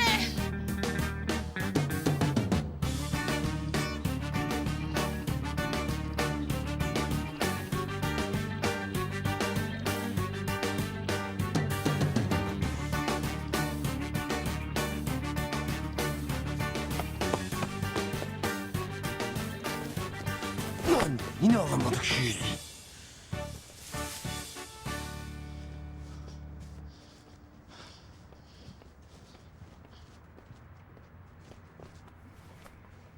Ana kardeşimin maskesi.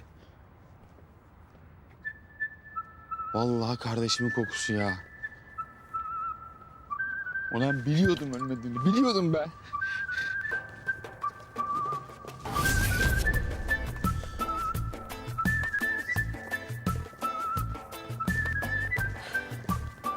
Lan bu o lavuk değil mi? Ne oluyor lan? Ha, o ne lan? Ne oluyor ya? Sen nasıl lan bana kafa atarsın? Kemal.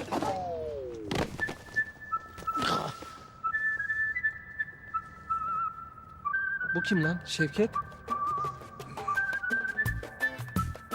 Şevket, sen niye benim yüzümü almaya çalışıyorsun? Ya ben kimsenin yüzünü almaya çalışmadım ya. Ne diyorsunuz? Ulan alçak! Irz düşmanı namussuz! Ulan Yapma Azmi. Azmi yapma. Lan namussuz! Yapma Azmi. Kelime işaret getir lan! Komiserim kurtar beni ya. Ya ne oluyor burada? He? Ortak. Bu kertenkelenin arkadaşı Şevket. Malikaneye Zeynep Hanım'ın odasına girmiş çakal. Ya Allah çarpsın, ben kimsenin odasına girmedim ya. Uyduruyorlar. Ya bir sus lan. Kertenkeleyi de gördüm diyor. Gördüm. Gördüm, yalan mı söylüyor? Bu da onun maskesi bak. Hı, kokla, kokla. Bak o. Ulan Şevket. Bir kere de başını belaya sokma be. Bir kere de başını belaya sokma. Demek maske takıp malikaneye musallat olmuş. Ya Azmicim, peki kertenkele miydi yani? Yeter artık ya. Bir karar verelim. Kertenkele miydi, değil miydi, neydi? Melis Hanım, biz de bunu anlamaya çalışıyoruz burada. Tamam ortak. Ben bununla konuşurum tamam. Sen ailenle kal. Müsaadenizle. Eyvallah, ben konuşurum. Çok teşekkür ederim. İyi akşamlar. Kusura bakmayın, rahatsız ettim. Tamam Azmi, tamam. Tamam hadi beyler, hadi.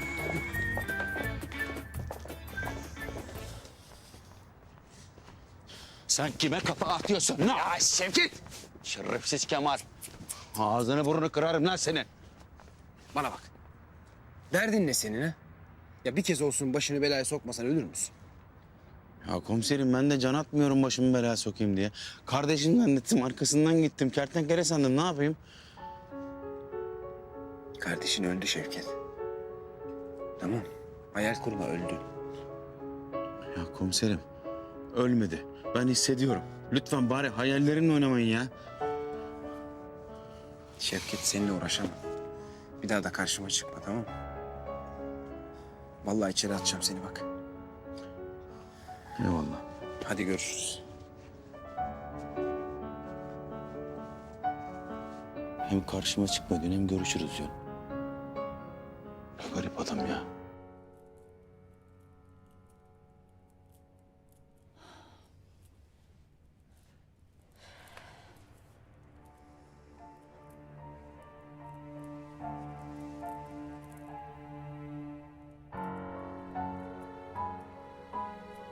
Korkmayın ya.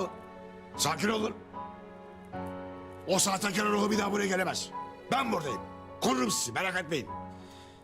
Belki de yakalanacakken maskeyi Şevket'e verdi. Murat komiser bir sorgulasın bakalım ne çıkacak bu işin altından. Tabii ya.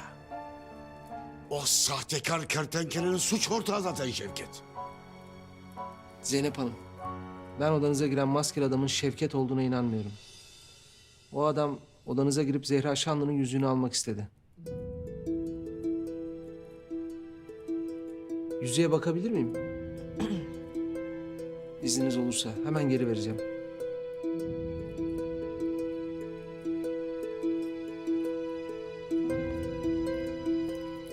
Ya gerçekten kertenkelenin ruhu buradaysa? Ya evimize musallat olduysa? Babacığım ne yapacağız? Kızım sakin ol, panik yapma. Ben buradayım, korurum sizi diyorum ya. Kızım saçmalama ya Allah aşkına. Ne ruhu ya? Zeynep'ciğim, iyi misin? Korkma, biz hep senin yanındayız. O kertenkele olacak davşan buralara bir daha bir zıplasın. Ben onu var ya ayaklarından asacağım tavana. Kertenkele Zehra'yı çok severdi. Eğer yaşıyorsa nişan yüzüğünü geri almak için gelecektir mutlaka.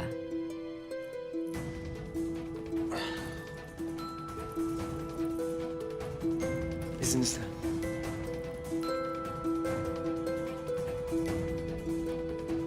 Çok yakıştı.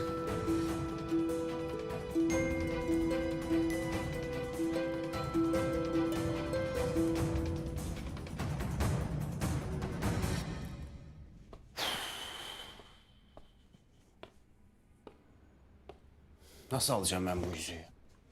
Kız gram açık vermiyor arkadaş.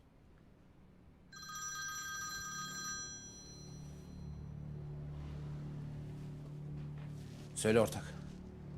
Ortak. Ne oldu? Şevket'i konuşturabildin mi? Ha yok, hiçbir şey bildiği yok onun ya. Senin kardeşini görmeye gelmiş Melahat'ı. Ne diyorsun ya?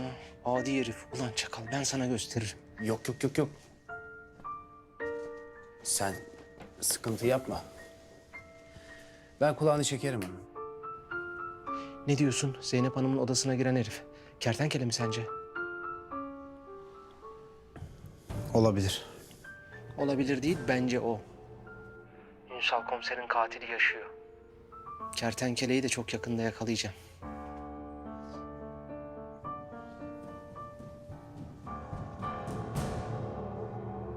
Nasıl yakalayacaksın? Ben yakalayınca sen de görürsün. Hadi ben kaçtım. İyi akşamlar.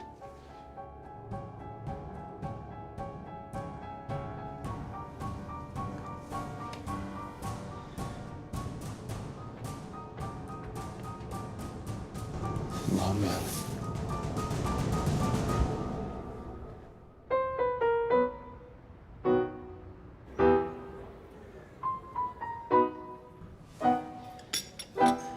Eğer birini gerçekten seviyorsan Hicabi, asla vazgeçme.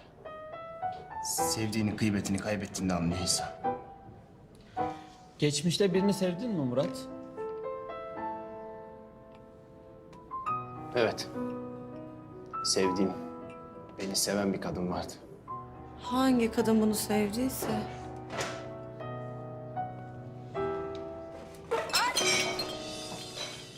Ya dikkatli olur musun biraz? Ay öldün sanki. Alt tarafa bir şeker düştü. İyi de sohbet ediyoruz burada. Allah Allah ya.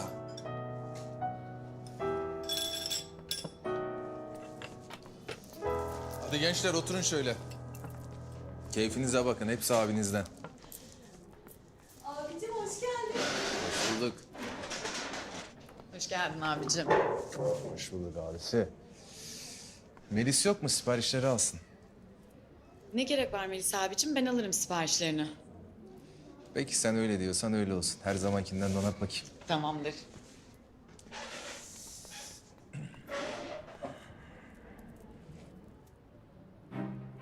Ya işte böyle beyler.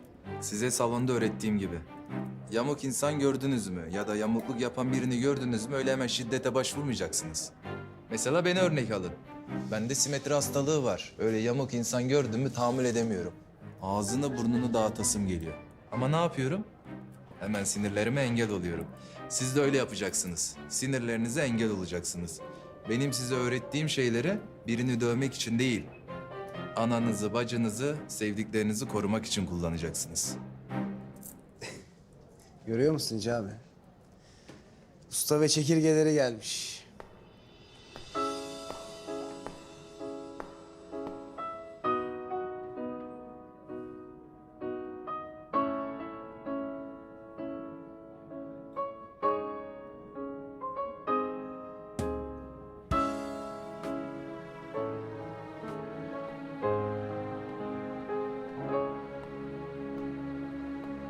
Hocam bizi döven adam bu.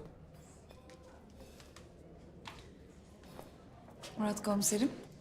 Hicabi. Selam Melis. Ne alırdınız? Vallahi ne yeriz? Spagettimiz var. Taze yaptık kendimiz. Tamam, çok güzel. Pardon. 2 saattir sipariş verdik. Halen gelen yok. Siparişlerini kardeşin aldı. Kardeşin getirsin. Tatlı olarak ne alırdınız? Tatlıyı da sonra söyleriz ya. Kek yaptık. İyi, kek alalım o zaman. Bakar mısın? Sağır mısın? Duymuyor musun? Kemal.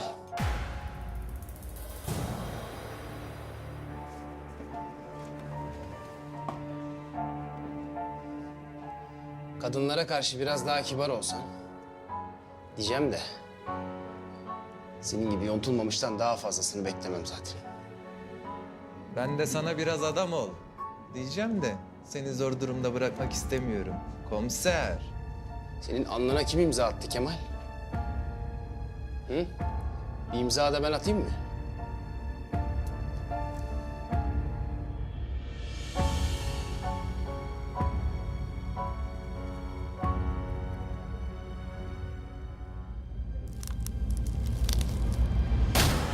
Ne diyorsun ya sen? Sakin ol.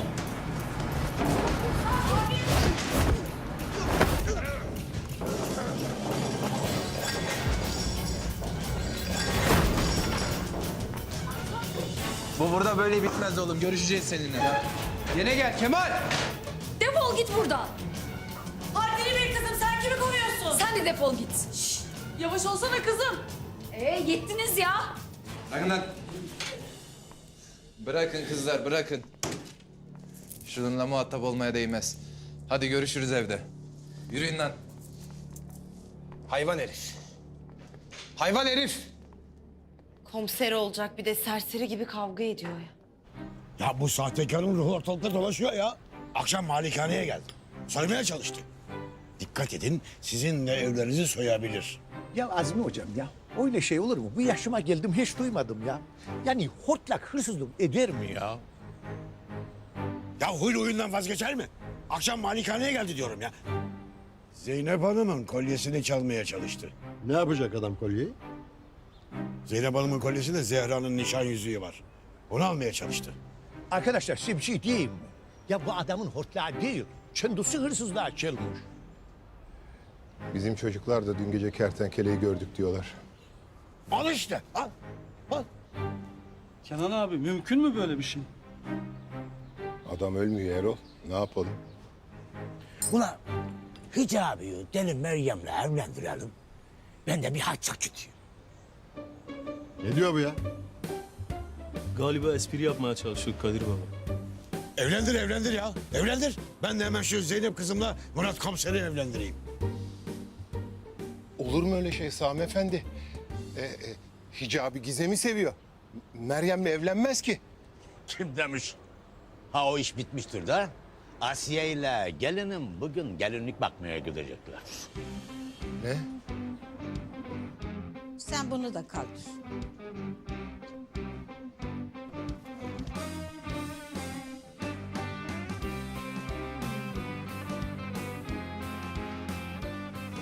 Ben bunu da beğenmedim kızım. Başka deneyelim. Deneyelim teyzeciğim, deneyelim. Daha yakışması lazım. Daha işli, daha gösterişli bir şeyiniz yok muydu? Var efendim. Deneyelim. Nasıl isterseniz.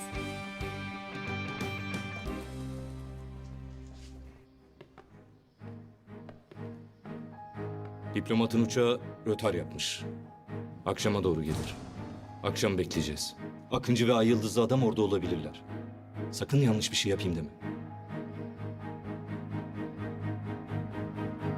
Bismillahirrahmanirrahim. Değerli kardeşlerim. Şeytanın vesveselerine aldanıp nefislerini bencillikten arındırmayan ve kibir içinde böbürlenenler paranın ve gücün kölesi olup şirke düşerler. Ve ölüm anı geldiğinde artık onlar için bir kurtuluş yolu yoktur. Güç ve servet toplamış olmaları, büyüklük taslamaları ahirette onların hiçbir işine yaramayacaktır. İşte kardeşlerim, Hazreti Musa'nın kavminden olan Karun da böyle bir günahkardı. Şeytanın vesvesesine kapılıp önce ibadeti terk etti ve dünya malı toplamaya başladı. Sonra zenginlik hırsı artıp fakirleri hor ve hakir görmeye başladı. Artık bambaşka bir insan olmuştu. Duası ve öğrettiği ilim sayesinde kendisinin mal ve mülke kavuşmasına vesile olan Hazreti Musa'yı dinlemez hale gelmişti. Karun'un serveti arttıkça kibri arttı. Kibri arttıkça serveti de çoğaldı. Karun'un öyle bir hazinesi vardı ki hazinesinin anahtarlarını güçlü kuvvetli adamlar bile zar zor taşırdı. Bir gün Hazreti Musa'nın kavmindeki müminler onu uyarmak istediler. Ey Karun, şımarma. Bil ki Allah şımarıkları sevmez. Allah'ın sana verdiğinden onun yolunda harcayarak ahiret yurdunu gözet. Ama dünyadan da nasibini unutma. Allah'ın sana ihsan ettiği gibi sen de insanlara iyilik et. Yeryüzünde bozgunculuğu arzulama. Şüphesiz ki Allah bozguncuları sevmez dediklerinde Karun onlara kulak asmadı ve daha çok zengin olmak istedi. Karun mal ve mülkün kendisine bir imtihan olarak verildiğini kabul etmek istemiyordu. Allahu Teala'nın kendisine verdiği nimetlere rağmen nankörlüğünü de gitgide arttırdı. Bu servet ve zenginliğe tamamen kendi bilgi ve emeğiyle eriştiği inancındaydı. Bu haliyle övünerek bu servet ancak kendimdeki bilgi sayesinde verildi diyordu. Müminlerin nasihatlerine kulak asmayan Karun, ihtişam içerisinde kavminin karşısına çıktı. Dünya hayatını arzulayanlar, keşke Karun'a verilenin benzeri bizim de olsaydı. Hakikat şu ki, o çok büyük bir pay, nasip sahibidir. Mesut ve bahtiyardır dediler. Hazreti Musa'nın kavminde imanı zayıf olan, dünya hayatını esas alanlar elbette böyle diyeceklerdi. Oysa hakikati gören müminler ise onlara şöyle cevap verdiler. Yazıklar olsun size. İman edip iyi işler yapanlara göre Allah'ın mükafatı daha üstündür. Ona da ancak sabredenler kavuşabilir. Musa aleyhisselam Karun'a nasihat ederek yaptıklarına son vermesini istedi. Karun ise nankörlük edip Hazreti Musa'ya karşı geldi. Zekatını vermediği gibi Hazreti Musa'nın kavminden zenginleri de etrafına toplayıp zekat vermemeye teşvik etti. Nefsinin esiri olan Karun daha ileri gidip onları Musa peygambere isyan etmeye davet etti. Yeryüzünde bozgunculuk yapan, böbürlenen, büyüklük taslayan Karun için yolun sonu gelmişti. Cenab-ı Allah onu da sarayını da yerin dibine geçirdi. Artık Allah'a karşı kendisine yardım edecek taraftarları olmadığı gibi o kendini savunup kurtarabilecek kimselerden de değildi. Daha dün onun yerinde olmayı isteyenler de demek ki Allah dilediği kullarından rızkı çok da az da verir. Şayet Allah bize lütufta bulunmuş olmasaydı bizi de yerin dibine geçirirdi. Demek ki inkarcılar iflah olmazmış demeye başladılar. Kardeşlerim, Cenab-ı Allah işte ahiret yurdu. Biz onu yeryüzünde böbürlenmeyi ve bozgunculuğu arzulamayan kimselere veririz. En güzel akıbet takva sahiplerinindir buyurur. Karun kıssası bizlere mal ve mülk, dolayısıyla kibirlenen veya kendisini diğer insanlardan daha bilgili ve akıllı gören, büyüklenenlerin Allah katında kaybedenlerden olduğunu gösterir. Kardeşlerim, Allah bizleri kalpleri yalnızca Allah'ın rızasını kazanma arzusuyla dolu kullarından eylesin. Amin. Mal ve mülkü yalnızca Allah'ın verdiğini ve onun rızasını kazanmak için harcaması gerektiğini bilen müminlerden olmayı nasip eylesin inşallah. Amin. Yüce Rabbimiz bizleri nankörlük içerisinde böbürlenenlerden değil, hak yolunda mücadele eden müminlerden eylesin. Amin.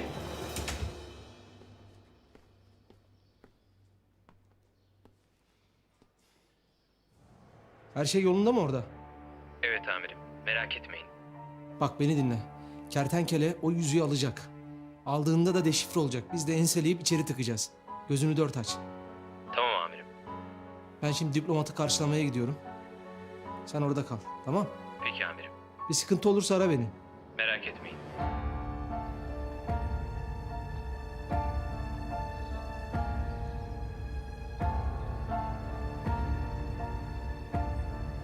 Kertenkele, sonunda elime düşeceksin. Çakal. Abisinin gülü. Bir lahana dolması yap da yiyelim de. Kıymalı mı zeytinyağlı mı? Fark etmez. İyi yaparım. Ha, bir dakika dur ha. Büşra. Alo. Ha kızım. Abini de al da çarşıdaki moda evi var ya yavrum. Ha oraya calın. Ha çabuk olun kızım. Ne diyor annem? Abini de al çarşıdaki moda evine gel diyor. Moda evi mi? Allah Allah. Gidelim. Hadi.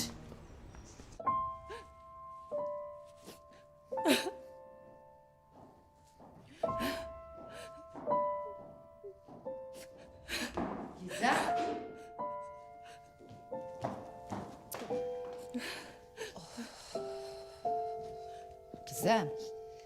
Annem. Ama yani bir müezzin için bu kadar ağladığına değer mi çocuğum ha? Bak Allah'tan yol yakınken öğrendik ne olduğunu. Zarar neresinden dönersen kârdır. Bana bunu nasıl yaparsın Hicabi ya? Nasıl? Bayılacağım ama yani Gizem ha. Hadi kalk. Hadi kalk biraz dışarı çıkalım. Yok anne ya. Ben dışarı falan çıkmak istemiyorum. Yalnız kalmak istiyorum. Hadi kalk biraz böyle dışarı çıkalım. Ne zamandır kıyafet almamıştık, alışveriş yapalım. Biraz hava alalım. Hadi. Hayır anne. Israr etme. Ya görmüyor musun? Ağlıyorum burada ya. Dışarı falan çıkmak da istemiyorum. Gizem bak artık rica etmiyorum, emrediyorum. Hadi kalk, kalk.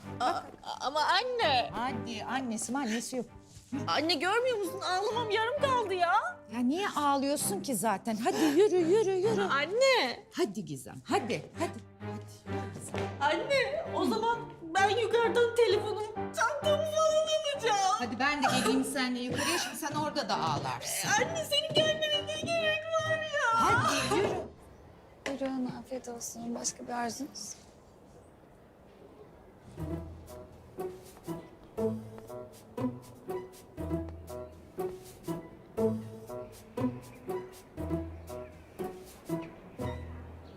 Bu uyuz komiser kime bakıyor?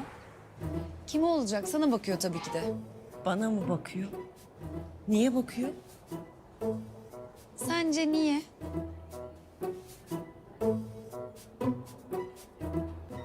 Niye bakıyor? Görmüyor musun? Adam sabahtan beri burada oturuyor. Belli ki sana bir ilgisi var. Ne? Bunlar niye bakıyor bana ya? Yoksa yüzüğe baktım anladılar mı?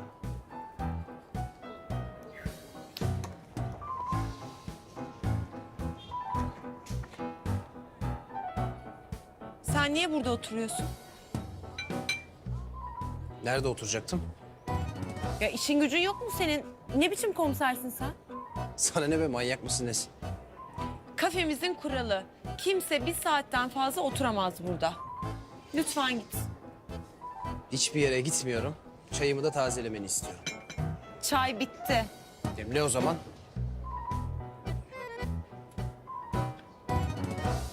Aferin. Teşekkürler. Ben sana demiştim. Bu adam senden hoşlanıyor. Sus Melis.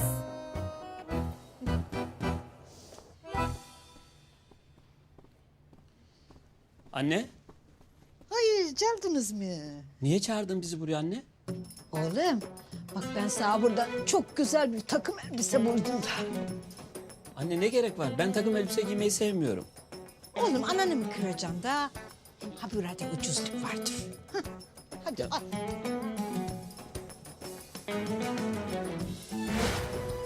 Ya anneciğim, ya Vay oğlum. ceket anladım da bu gömlek ne anne ya? Oğlum çok güzel olmuşsun, çok yakışmış. Tam bir damat gibi olmuşsun ha. Anneciğim ne damadı? Ben müezzinim. Ben böyle mi vaaz vereceğim anne? Ne gerek var buna? Dur bakayım. Oğlum pantolon iyi mi? Dur bak. Hah bak işte. Çok yakışıklı olmuşsun be Şükret. Gelinimiz de geldi. Anne Meryem'in ne işi var burada? Daha Meryem'le beraber çaldık da.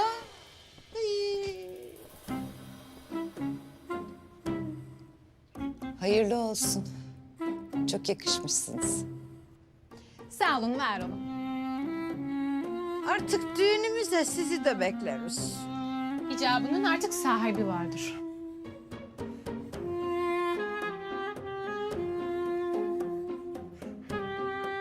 Gizem, her şeyi açıklayabilirim. Bak bu göründüğü gibi değil. Lütfen konuşmama... Gizem! Yeter. Yani kızımı şu kadarcık seviyorsan eğer böyle ağlatmazsın. Ben artık müsaade etmiyorum.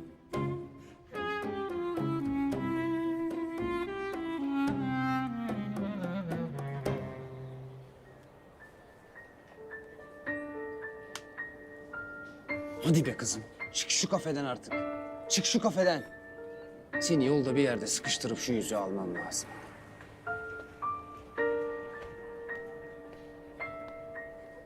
Hala gitmemiş bu adam ya.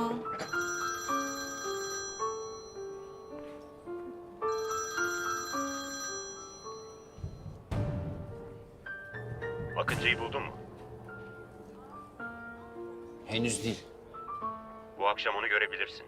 Onunla bizim adımıza konuşmanı istiyoruz. Görürsem konuşurum. Ejder bugün diplomatı kaçırmaya gelirse Akıncı da gelebilir. Ejder mi? Havaalanından otele kadar korumalar takipte olacak. Ben de destekte olacağım. Dikkatli ol. Tamam.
Zeynep Hanım malikanede amirim.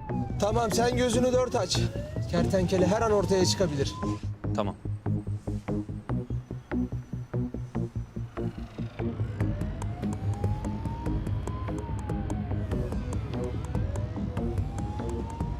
Nasıl ya? Kertenkele yüzüğü almış buraya mı geliyor? Allah Allah.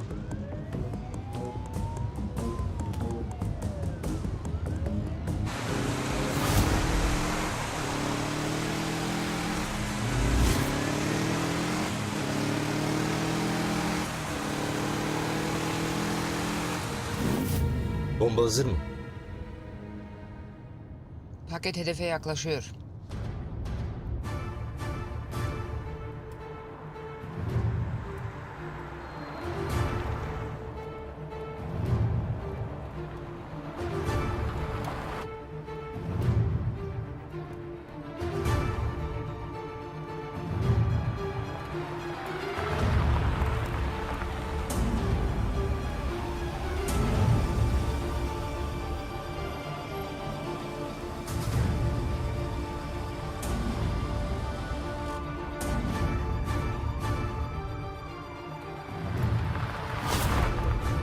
Bu nereden çıktı ya?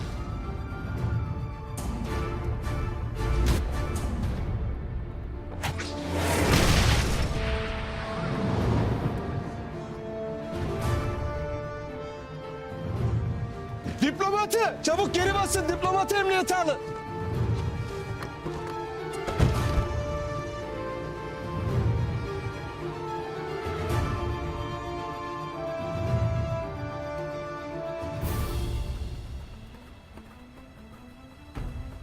Ay Yıldızlı.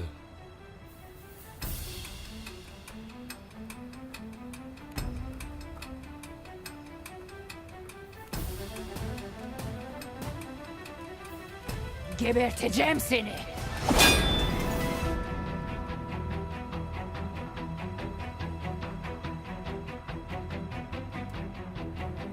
Seni canlı istiyorlar. Ne tesadüf. Seni de canlı istiyorlar. Seni yaralayacağım. Seni öldürmeyeceğim Ejder. Seni ağır yaralayacağım. Kan kaybından öleceksin. Kimsin sen? Bunu can çekişirken öğrenirsin. Sevgilini öldürdüğümü söylemiştin. Kim senin sevgilin? Yoksa Zehra Şanlı mı? Kulübede yanarken attığı çığlıklar hala kulağında. Hadi herif!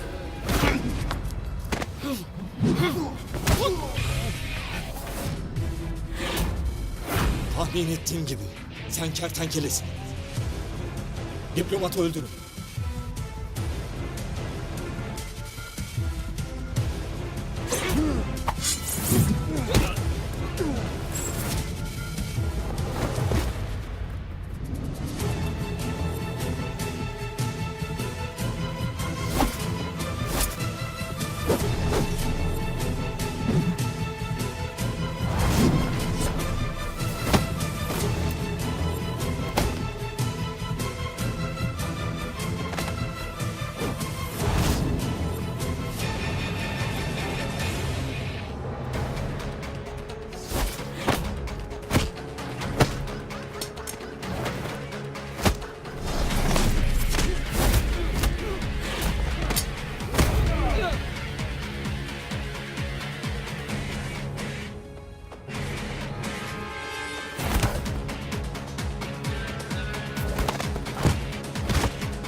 Kötülere karşı birlikte savaşmalıyız Akıncı. Ben de tek çalışırım. Fakat bizden böyle istiyorlar. Ama önce senin kim olduğunu bilmeliyim. Hadi çıkar şu maskeni.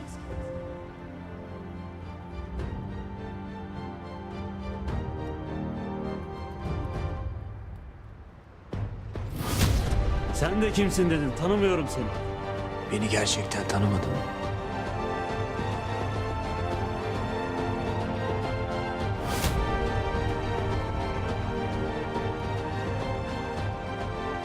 Evet, seni tanıyorum Akıncı. Ama maskenin altındakinin kim olduğunu bilmek istiyorum. Kimsin sen Akıncı?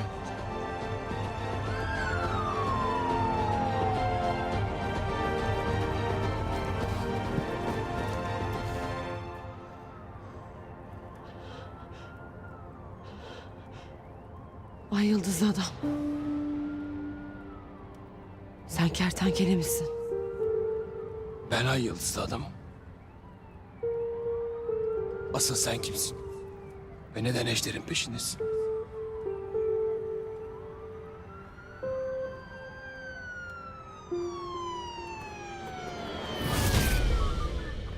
Arkadaşlar, ay yıldızlı adamı gördüğünüze emin misiniz? Evet amirim. O zaman ay yıldızlı adam kertenkele. Elindesin kertenkele. Sağ olun gençler.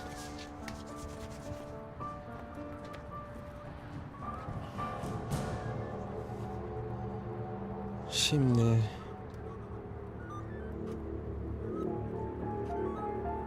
Malikaneye gidiyor lan bu.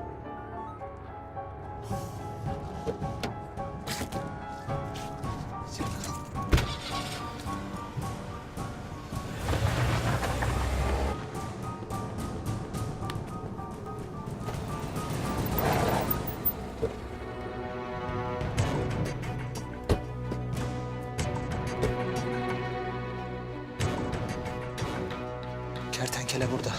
Amirim nasıl olur? Kimseyi görmedim. Burada.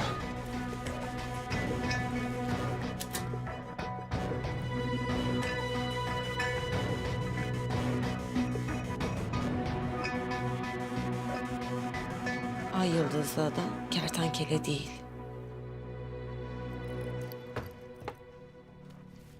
Eyvah, çok geç olmuş. Kafeyi de kapatmam lazım. Ay, kızlara da ayıp ettim.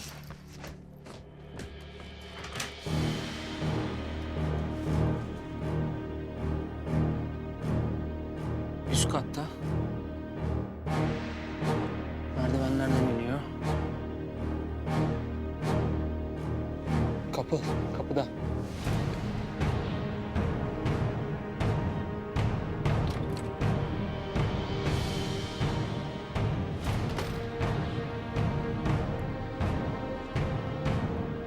Kertenkele Zeynep Hanım mı? Ya ne diyorsun geri zekalı? Geç arabaya. Ben Zeynep Hanım'ı takip edeceğim.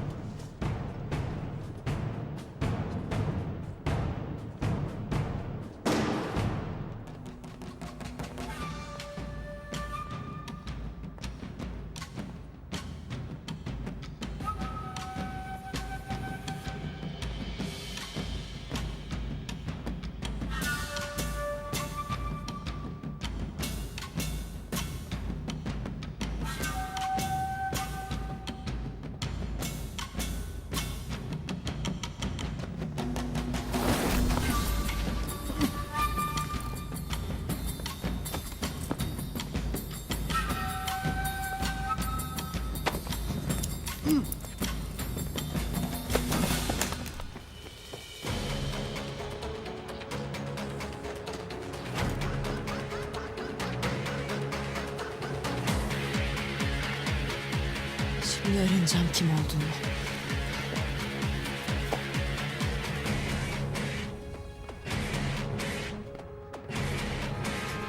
Nereye kayboldu bu herif?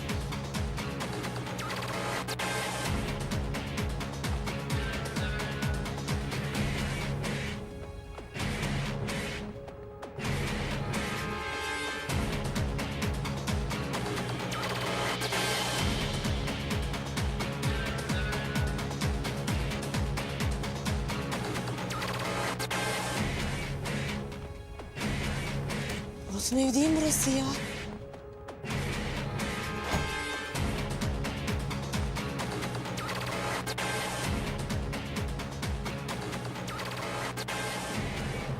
Hicabi ile Murat'ın evi değil mi burası?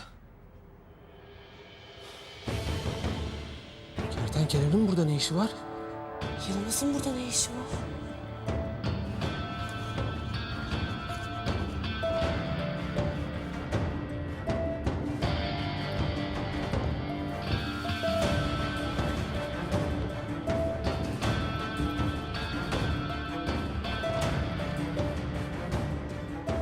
Allah'ım sana şükürler olsun. Yüzüğü geri aldım.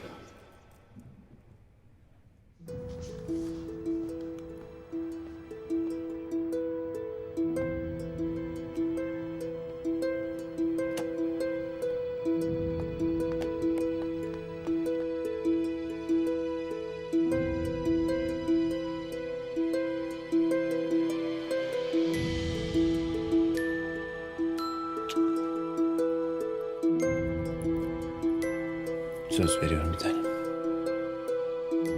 Söz veriyorum bir daha bu yüzüğü kaybetmeyeceğim.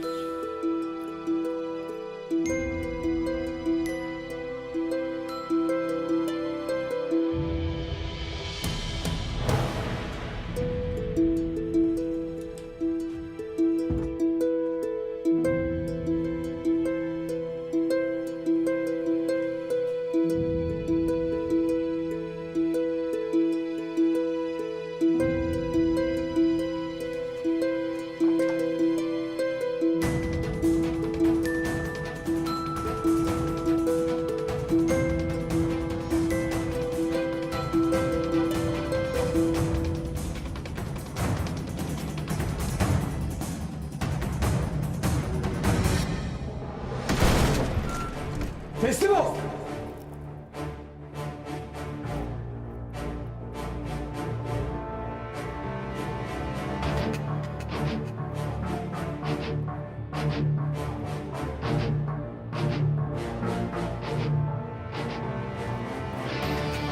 Murat.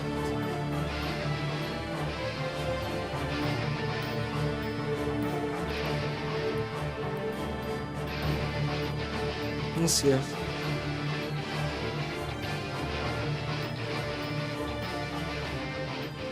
Çok sağ ol.